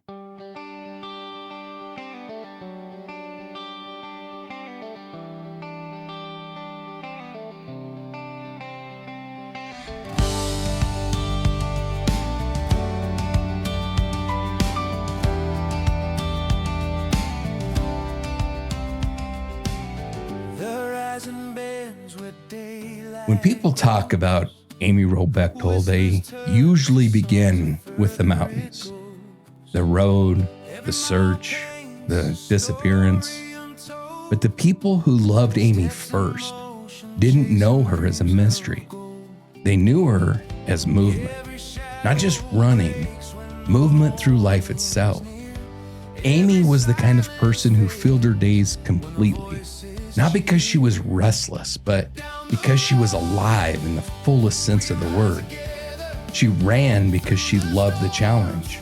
She photographed the world because she noticed beauty that other people passed by.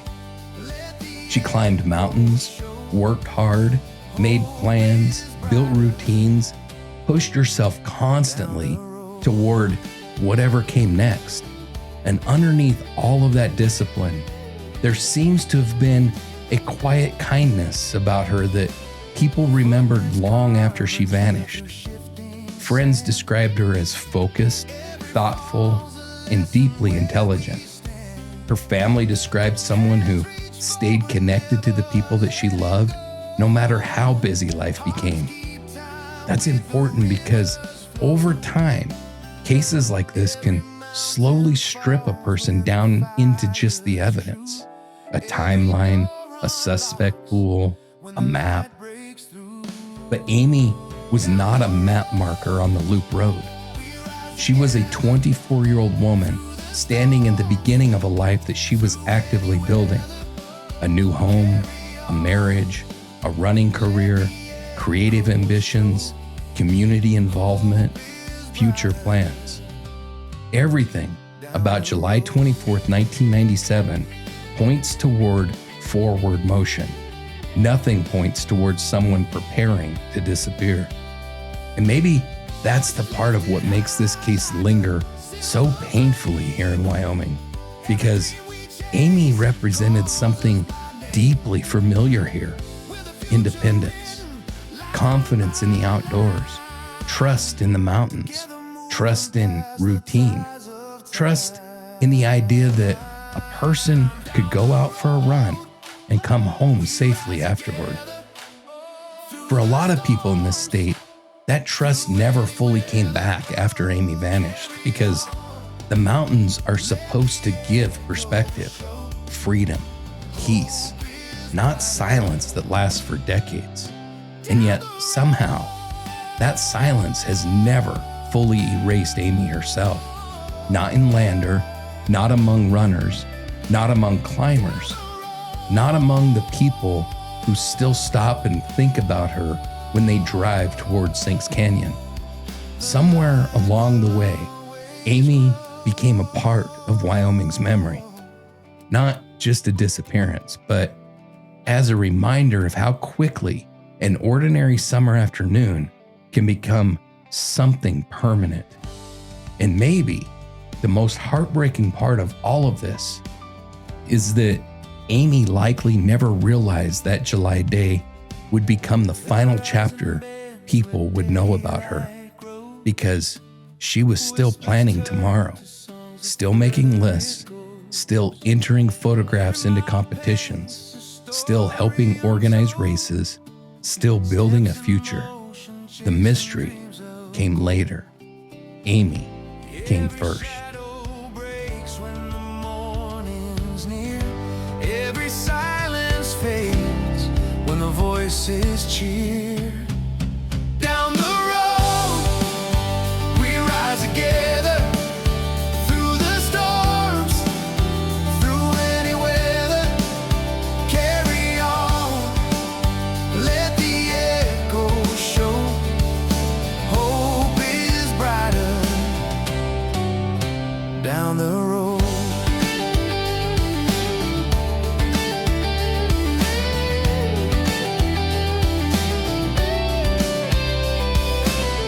Footprints carve a trail through shifting sand.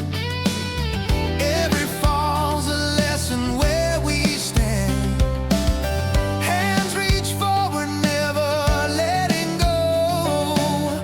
Hearts keep time with the river's flow. Every mountain falls when the fire's true. Every door